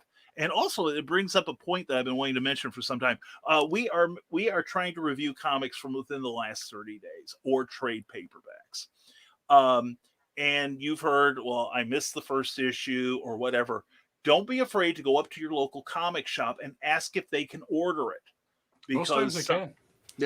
Yeah, exactly right, Eric. They most of the time they can reorder from Diamond or whoever they're ordering from. Diamond. Well, they used to be able to order from Diamond, but the new companies, the other two are coming in. But anyway, please ask your local comic shop to. Yeah, there we go. Yes, Miss. Oh, Hef, I didn't see you walk in here. Anyway, go to if you don't see the first issue. In fact, Jody McPhee, he recommended Crime Syndicate to me, and I ordered it through my local comic shop just before issue 3 came out. My shop got number 1 for me. So don't be afraid to go up to your shop owner and see. Did a new issue come out this week? Number 4 came out like last week or the week before. But, some people, Ted, seem to have a thing about me and DC Comics, these wonderful, wonderful DC Comics that actually those aren't too bad. But, hey, Brian, you do your DC thing, man. I love DC Comics. They're awesome. They can't make movies to save their lives anymore. But that's true. And you gotta grab the wins. Most popular IPs on the planet, but they can't make a movie to save their lives. Why? And yes, Clyde. Hey, Brian. I sent you a link on our Comic Book Spectrum Messenger. If you are interested in Lucha Libre, a great I'm going for it. primer is Lucha Libre Hero from Hero RPG. That is a dive into the lucha culture, and it's a great. It's if you're running any kind of role play games or just even for like a writing reference, it's an excellent read. And I have actually taken some characters, played them based on that system, but it is a celebration of Lucha Libre movies and all of the tropes of the actual wrestling. It's great. So it looks good. And Dan Holofield is about to leave us for the Stupid O'Clock Green Room. Dan, have a great show tonight. Enjoy yourself. And when we're done, hop on over to Stupid O'Clock because. And here we go. Let's see. We've got some more comments here. And again, please, if you like this video at all, please give it a like and give it a love. It helps us so much. And let's see, here we go. And Ted Davies Artistry says, I have a Zombieful World of Oz number 1 and 2, and they are priceless. Just saying. Especially when Netflix comes a calling. That's right. There you go. That's right. Oh, and Dan said, Dan's not going to have much trouble finding his ex right now. Yeah, she's in an urn. So anyway, that's now bring us. Well, down, people take their comic book collections very seriously, apparently. So yeah. Well, trust me, folks, I ain't taking them with me. Okay. Make Brian laugh. Make Brian laugh. That's right. Oh no! Stop it! No. Let me get the whiskey. I'll be right back. In all seriousness, it happened at work yesterday. I was so mad, but it was so funny. We were watching. Oh gosh, my friend. We were watching this really terrible church service singer that just did not have a clue that he was tone deaf, and he was rocking it out. And and just the comments that my friend was making at work, we were just dying laughing, and I almost did. So there we go. The game is afoot. The game is afoot. Yes, if you watched From the Desk of the Small Press Publisher last Saturday, 3 of us are going to have a great drinking game looking forward. Which, if you haven't checked it out, go watch the video. Joe did a great job hosting. He was fantastic. Yeah, it was a great time. And the heckling is top notch. I had so much fun watching it. It didn't seem like 6 hours. It's true. Lord of the Rings 2? That's what I'm saying, Yeah, wait till Jody McPhee releases the director's cut of last Saturday's show, where Brian Rodman's co-stars ganged up on him. It was great. Wonderful. I felt like I was at home. It was great. And I'm watching it, so this is what it's like for other people. So, it was quite refreshing for me. Ted Dave's Artistry saying DC saving grace for me is Batman. I'll have to say it is a staple. It's really most of the time two staples. So anyway, Not Catwoman's saving grace. Yeah. We're getting to that. We can't avoid it any longer. And the Hand of Destiny. Thank you, Cindy Cap. I took French in high school. You can tell. Carlene, the best you can hope for is an auction with two people who either really want or don't want the other to get it. That's true. And for the Decimal Small Press Publisher, I have a feeling I should have read this one first. Why can't we have the Batman preference of cream pie versus cannoli discussion? DC left that wide open since he can enjoy. Anyway, we're moving on. And Mono is Hand, the Hand of Destiny. You read your Spanish the way you want, I'll read mine. And who's that jumping out of the sky? R.E.Y. Mysterio. And and cannot type. That's fine. You typed enough. And I bought 2 books this week. Neither one is DC.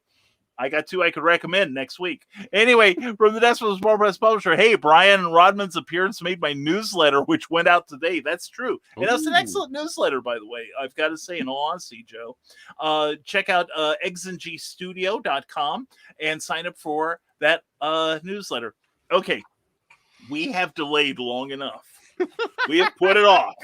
So let me get this in the quarter here. So and let's look out, Clyde. I don't want bonky in the head with this. We are now rated M for mature. Clyde is now rated M for mature. Yeah, the rest of us are fine. May I start it off by just reading the comment from DC? What caused the? You have it written down. He has it. No, first I have a disclaimer. Oh, we'll read your disclaimer. I have to read a disclaimer as chief set of hands at the Rising Tide Broadcast Network. So please, this will not take long. Good evening, friends. My name is Brian K. Morris, and I am the president of Rising Tide Broadcasting Network.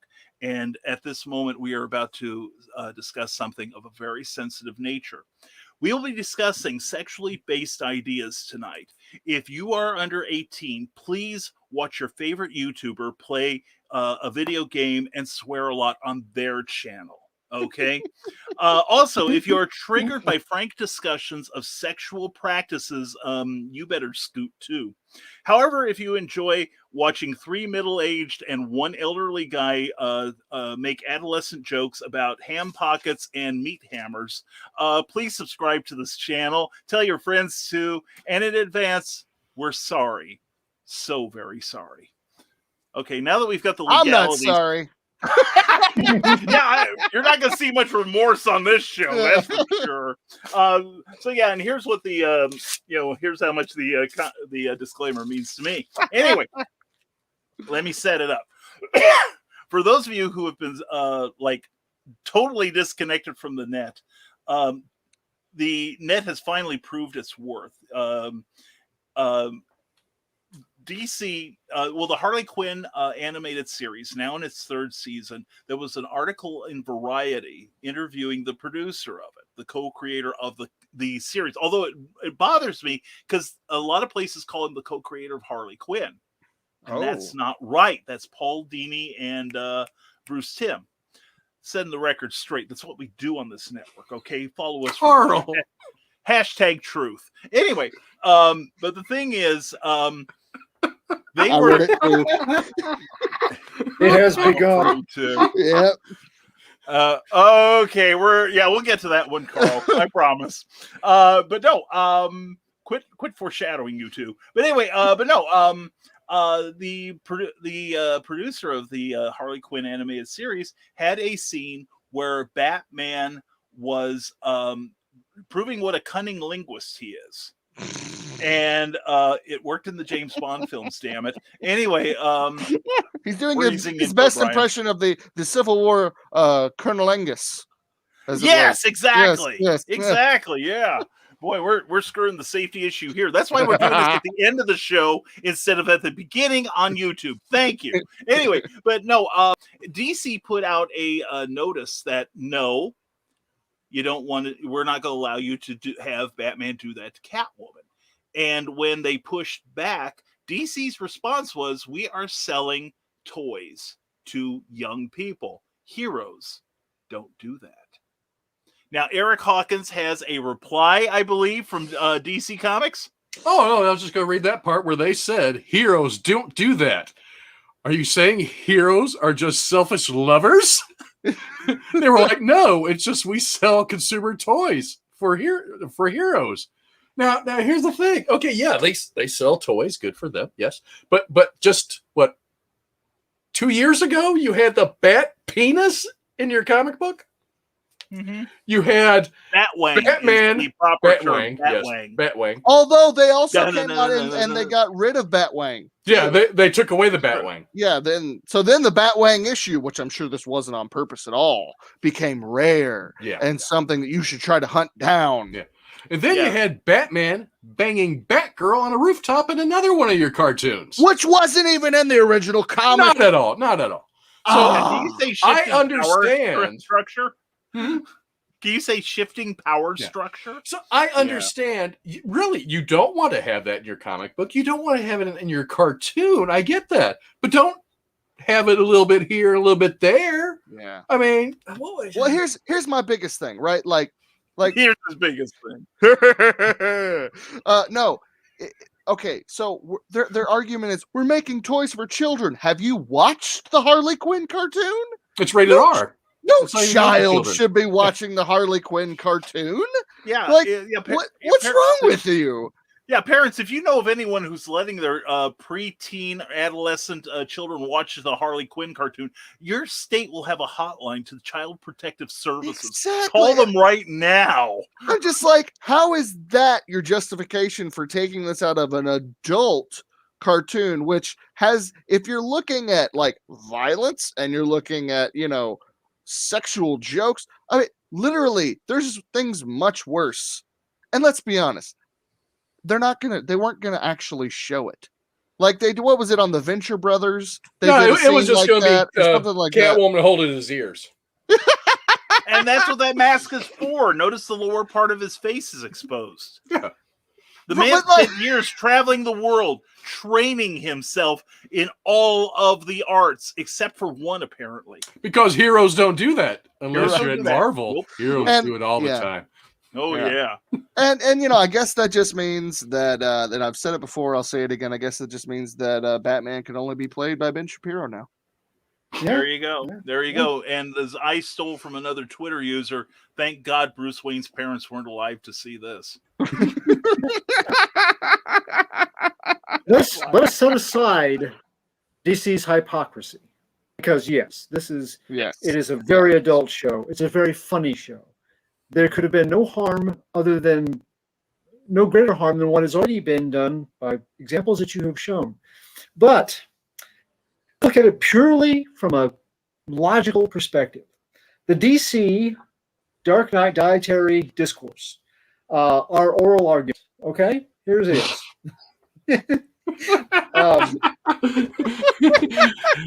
Clyde sounded all serious, and he goes to that. Word us right in there, man. Yes. Took us. We know Batman. Is all of Gotham not important to Batman? Uptown and downtown. Oh my God. I'm just saying. He is a master of karate. He is a master of judo, aikido, boxing, and I think sea boxing. I think that would apply. He is a scuba and cave diver certified. And he gets maximum O-ring performance when submerged. Look at any underwater adventure, you'll see this. The question is not if Bruce Wayne eats out. It's whether he is, if he's thinking Arby's or Happy Meal. Oh my! And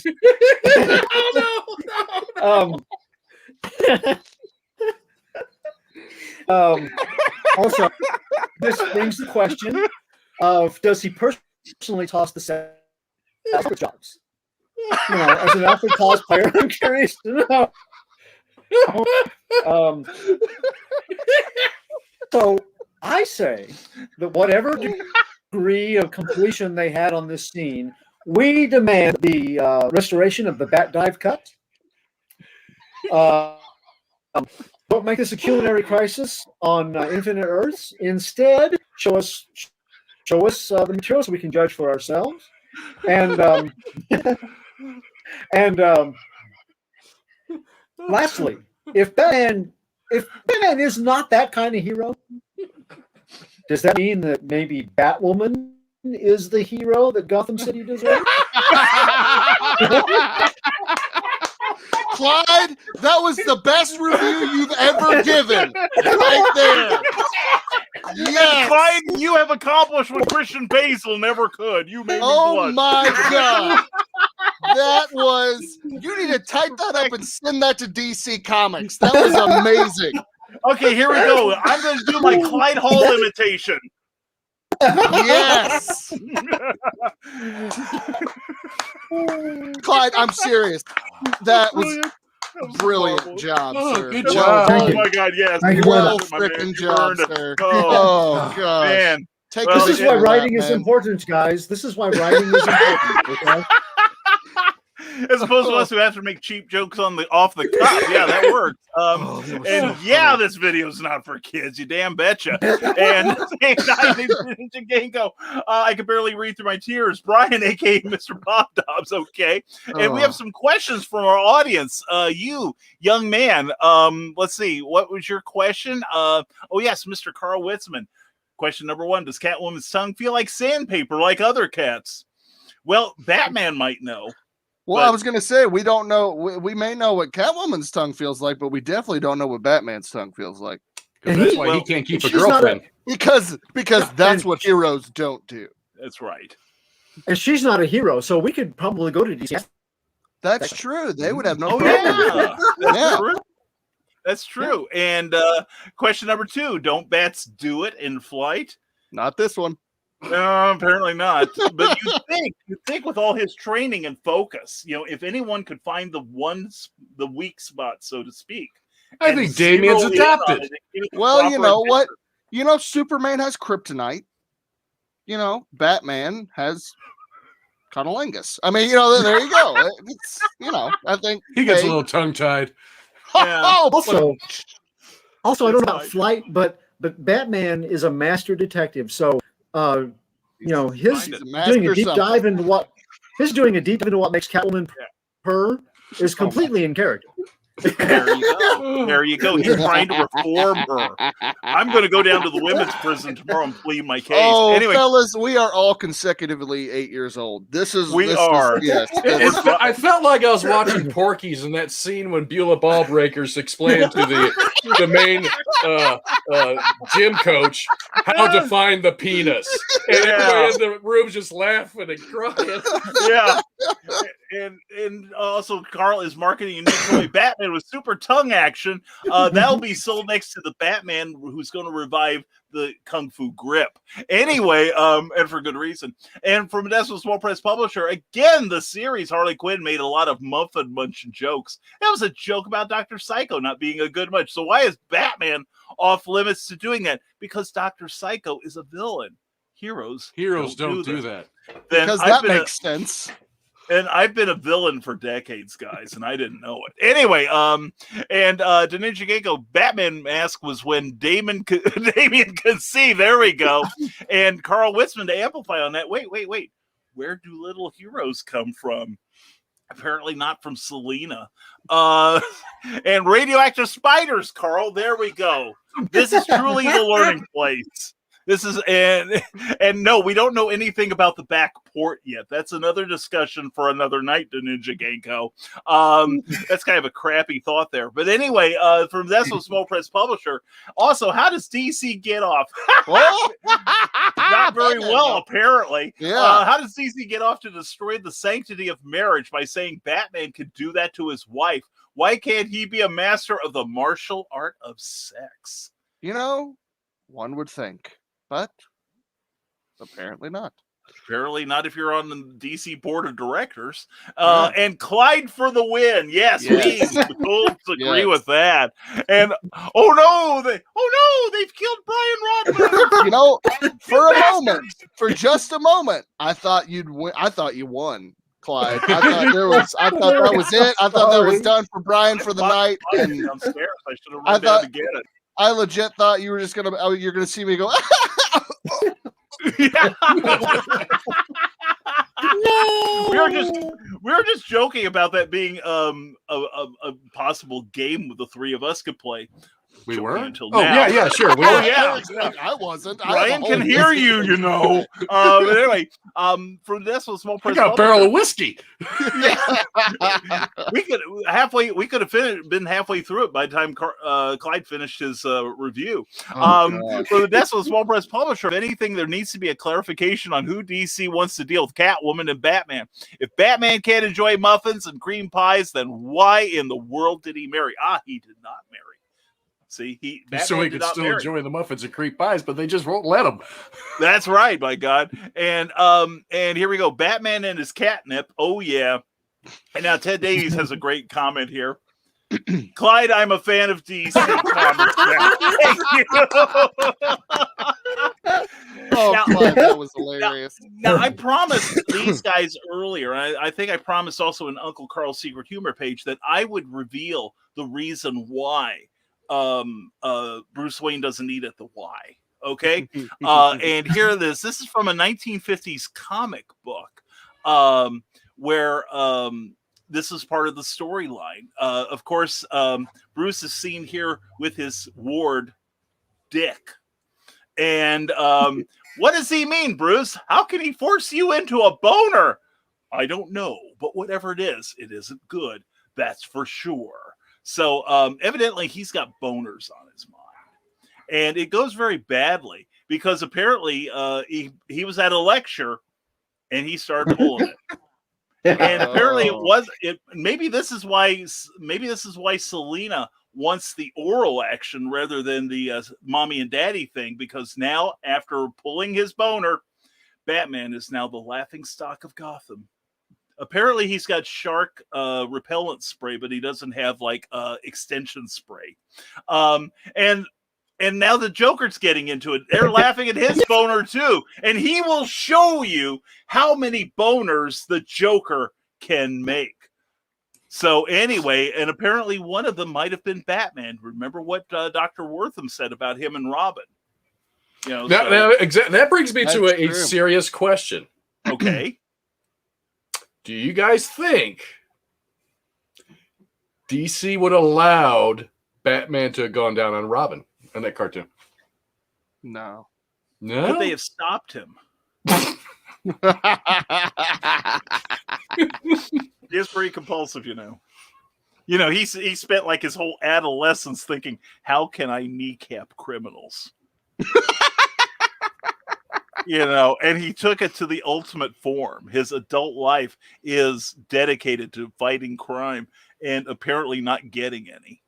So, successful. Congratulations, Mr. Wayne. And here we go. And if Batman had a mustache, people would probably fall over. Yeah, see, there you go. And Carly says, if Batman had a mustache, I'd certainly fall over with my pants down. And from the National Small Press Publisher, wait, hold the phone. There is no bats. Stay hard. That's right. And if you feel like Superman for 4 hours, call your physician immediately. Okay. Also, my final piece of evidence. This is a very all ages comic. This is Batman and Scooby-Doo, new issue. Fun little read.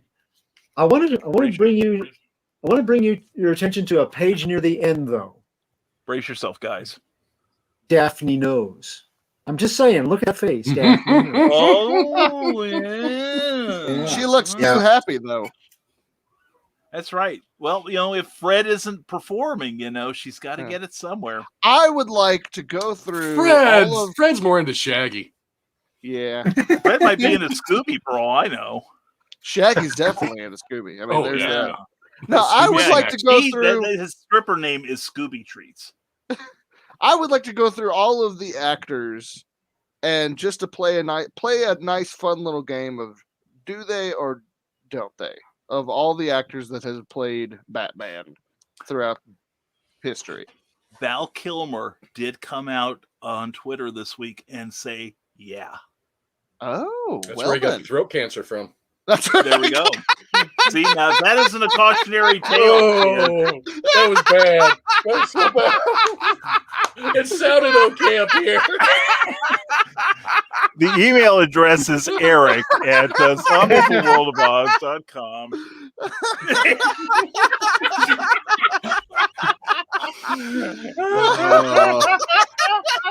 The views Hey, of I'll make a Mr. Michael J. Hawkins Fox do not joke next reflect week. those of the Rising Tide Broadcast Network. Oh my God! Oh, that was great, Eric. Michael was- Keaton, yes, definitely. Oh yeah, Yeah. yeah. I would say hell yeah. Adam West for sure. Yeah, yeah. Oh, yeah. That's true. Let's see. I mean, Kevin Conroy would, but he's too discreet. No, he wouldn't. You think? I guarantee it. Well, he's on a cartoon. No wonder. Yeah, that's right. although I don't know. Have you got you guys No, remember he's the scene in he's Batman homosexual. Batman Mask of the Phantasm though? Oh, then okay, then he bears out my theory. Yes, then. All now, right, he yeah. would go the other way. Okay, there we go. Thank you for clearing that up, Eric. Although just- I would argue with that. His Batman probably did because you remember Batman Mask of the Phantasm. Yeah, You know, they're maybe you know that's they, what turned him. He probably had a stunt tongue. Yeah, that's true. That's true. what is happening? I would argue. I don't think Christian Bale did. His Batman did because he was too like focused on justice. And let's be honest. I mean, that voice that's terrifying. Well, they Yeah. might give the vibrations. So. Oh, gross. Yeah, that's I true. mean, Definitely Adam West because he'd hum the Batman song when he did it. Oh, I want. I tell the Adam. No, no, West no, no, story. no, no, no, no, no, no, no, no, no. And Carl Winston says an accidental bit of cat litter swallowed. It's not good for you. And Jody McPhee from the National Small Press Publisher says, "Hey, that is the truly only exposed part of Batman's body." So yeah. And Well, here we Lego go. Batman. And sweet Jesus, it is the perfect evolution of beards. Thank you, Polar Knights, for that contribution. Oh my God. Oh man. So You got okay, Lego Batman. Batfleck. Oh, that's then, true. Absolutely. Oh yeah. Oh He's yeah, a- yeah.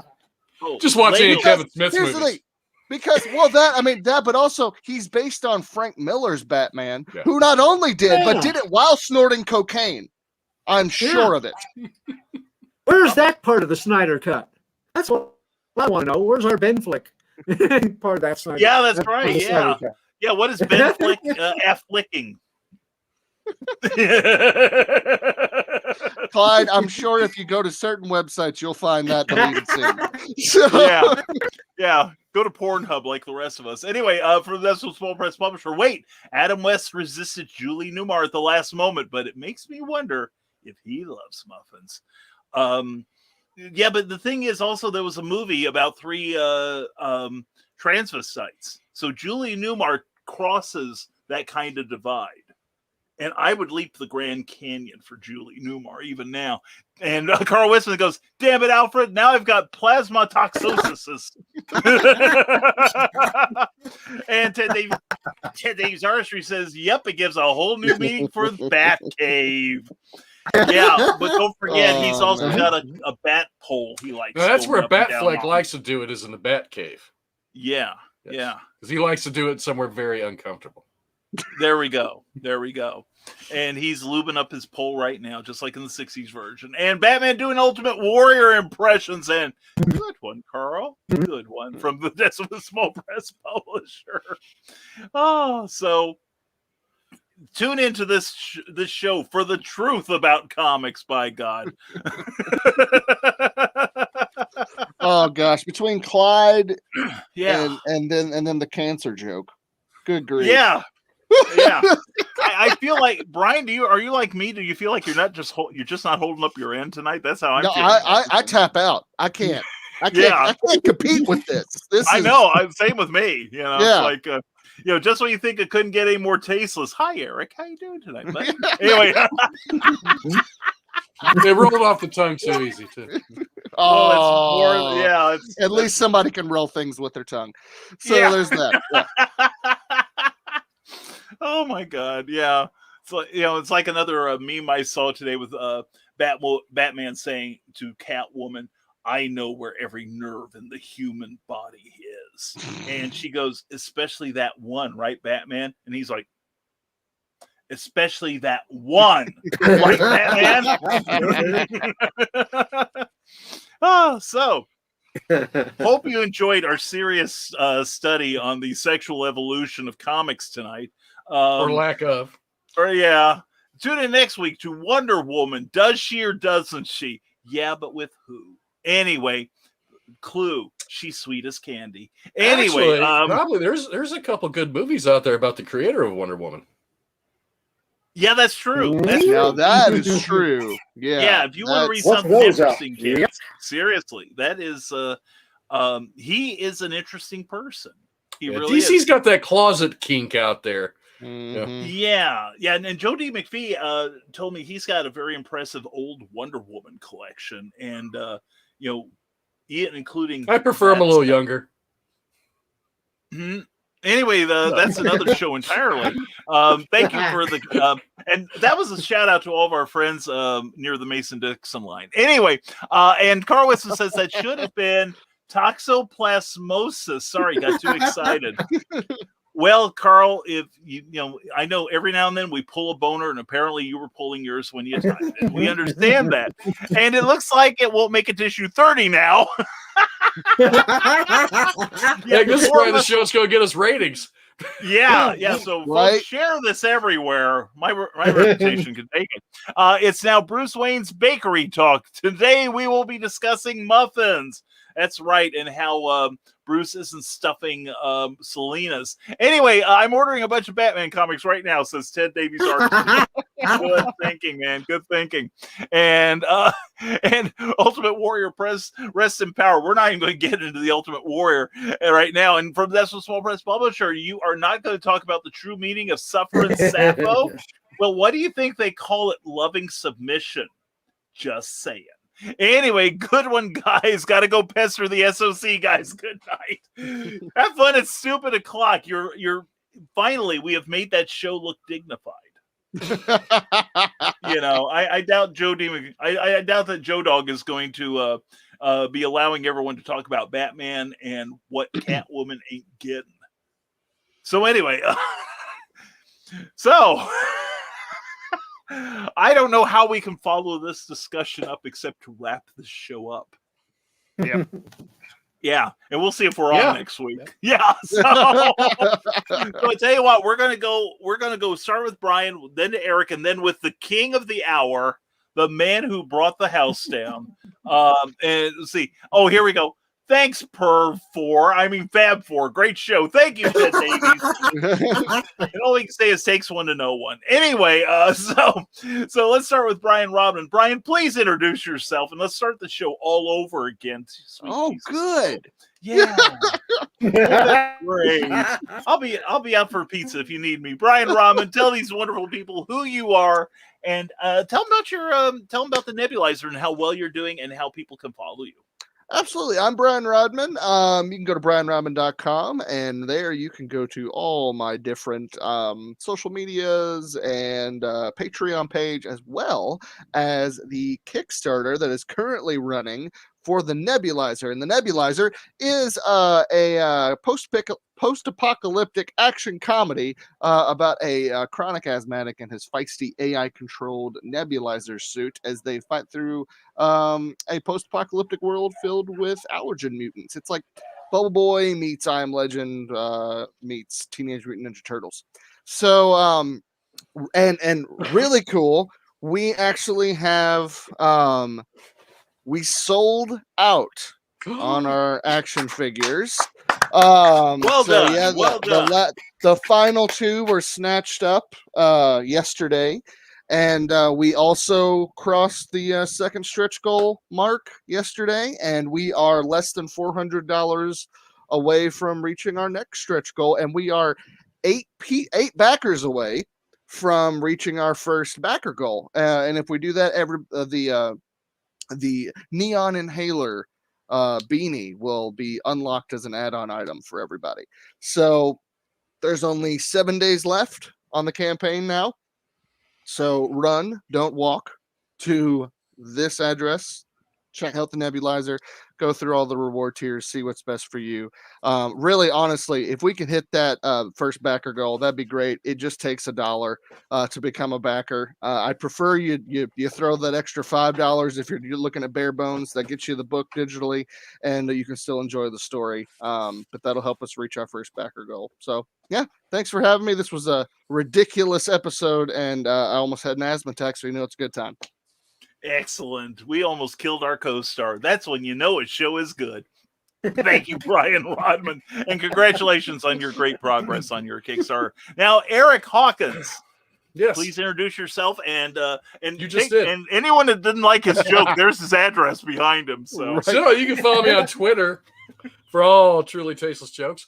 ES_Hawkins. I am Eric S. Hawkins, the creator of the Zombiful World of Oz, where in our world, heroes don't have restrictions. Hey, we're still available on Indiegogo until probably the end of middle to end of July. We fund it on Kickstarter. Books get ordered next week, probably. All the extra stuff starts arriving tomorrow. One day I gotta go into the office. Some of my extra rewards start showing up. That's when they start showing up at the house. So I got stuff coming in tomorrow, Saturday, Monday. I've been tracking it like crazy. Tuesday. So still time to get on the book if you want to. You go over Indiegogo, just look up Zombiful World of Oz, and it'll be there. beautiful. Thank you very much, Eric. You have been The lion's got a very long tongue. And my favorite And it's a cat tongue. Yeah. And my favorite musician is Gene Simmons for obvious reason. Boy, can he play bass. Anyway, here he is, the one, the only, let's hope, Clyde Hall. Clyde, introduce yourself and tell people how amazing you are.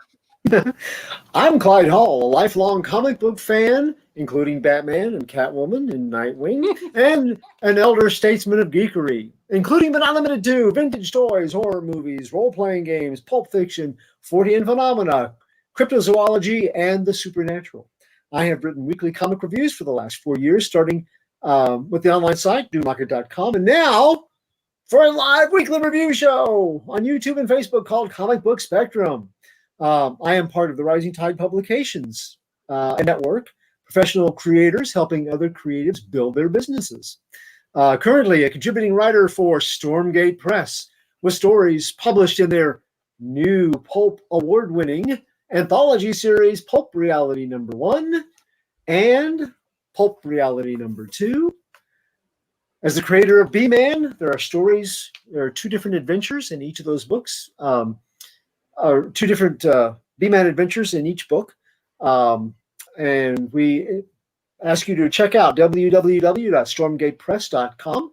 They're also available on Amazon. You can find me on Facebook as Clyde Hall and at Radiating Positive Vibes with author Clyde Hall. And I'm on Twitter at CJHall1984. Excellent. Thank you so much, Clyde, for all you've done tonight. Thank you all, guys, for an incredible show, as usual. A little sillier than most, but well worth it nonetheless. Anyway, who needs to show up to work tomorrow anyway? And real quick, from the desk of the small press publisher, how can Bruce be a one-man in Vogue singing "Never Going to Get It, Never Going to Get It"? And it's Beanie in the Brain. One is Hat, and the other is Insane. Okay, and Carlene, thank you very much. We're glad. Believe me, we're glad to end this one. Anyway, thank you, every one of you, for your comments. And now I will put these wonderful people on mute for a second while I close out the show. Thank you very much to Clyde and Eric and Brian for a great contribution. Thank you to everyone who has participated in the folderol from the comments area. And I'm Brian K. Morris. I write novels, like Quest for the Space Gods from Flinch Books, also my own Santa Sign, available on Amazon. I, too, am in the award-winning Pulp Reality #1, as well as the not yet award-winning Pulp Reality #2. I am a publisher, writer, editor, broadcaster, former mortician's assistant, and somehow will get past this show. Anyway, thank you for putting up with us tonight. And as always, like I've been saying, please, if you've enjoyed any part of the show, if we made you smile or laugh, please give it a like. If you're on Facebook, please give it a thumbs up if you're on YouTube, and please like the page you're watching on Facebook, and please get subscribed to the channel, because we've got all kinds of cool stuff planned for future broadcasts. And speaking of broadcasting, thank you to the Rising Tide Broadcasting Network for powering this show. I may get kicked out of my own company, though, after tonight. But anyway, please check out these shows. We've got your entertainment and information covered 7 days a week. Stupid O'Clock is on right now live. Please go check that out once we're done here. And also tomorrow, I will start the day with Never Mind the Furthermore at 10 a.m. It's creative conversation and coffee. I drink a lot of it. Then it's 6 p.m. Later tomorrow night. We'll be drinking with the Davies as Christine and Ted Davies mix up all kinds of really cool adult beverages. Please watch responsibly. There is a possibility that at 7 p.m., Michaela Jade, who is off to a book signing in South Dakota, she may do a special episode of Michaela Jade's Tidbits and Scribbles. But check out our early morning show filled with all kinds of ways to get your day started right and your butt out and creating. And then at 8 p.m. will be the great Nicholas Anthony Tockard for the Historical Fencing Guild, with all kinds of great information about combat and other cool stuff that you will enjoy knowing. And we can get rid of that right now. Take a screenshot if you would, and check out the rest of the network. Also, his Patreon is a monthly subscription service where you can basically contribute money directly to your favorite creators. These people are part of my patrons, and you can be too if you want to support the Rising Tide bandwagon here and bring you more shows just like this, hopefully just as funny. Anyway, please check out what we give you in return for your monthly contribution at www.patreon.com/Brian K. Morris. Also, don't forget, Snow Shorts is out right now, my brand new book from Ben Books. It's available now for 99 cents on Amazon. It's a quick read crime thriller. You will enjoy it, and we hope you'll join us next week. Check out the great Eric Hawkins logo that we're sporting now for Comic Book Spectrum. And that's all I can think of right now. So anyway, I'm still reeling with laughter from Clyde. But anyway, folks, we'll be back next week with another issue of Comic Book Spectrum, and we hope you enjoyed this one. Please like and share it with your friends. And we also want to thank Plasma Fire Graphics. When the look of your book matters to you, check out plasmafiregraphics.com and their page on Facebook. What can they do for you? They can do book covers, wraparound book covers. They can also do comic book covers, as well as graphics to help you promote your book, and they can make great book trailers just like this.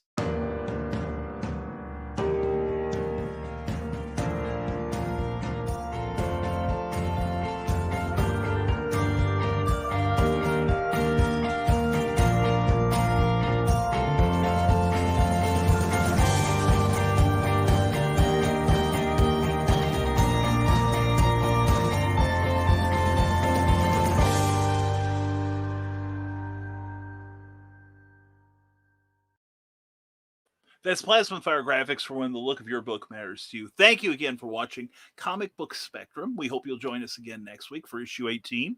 And as always, folks, this is Brian K. Morris telling you stay smart, stay safe, wash your hands, and never apologize for being awesome. Have a great evening, everyone. We'll see you next week on Comic Book Spectrum.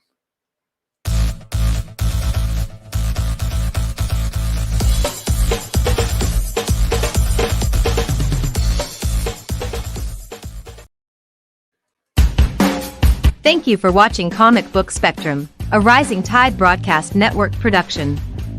Please join us next week for another look at comics, past, present, and future. If you enjoyed this, please give the show a like and be sure to subscribe and share it with your friends.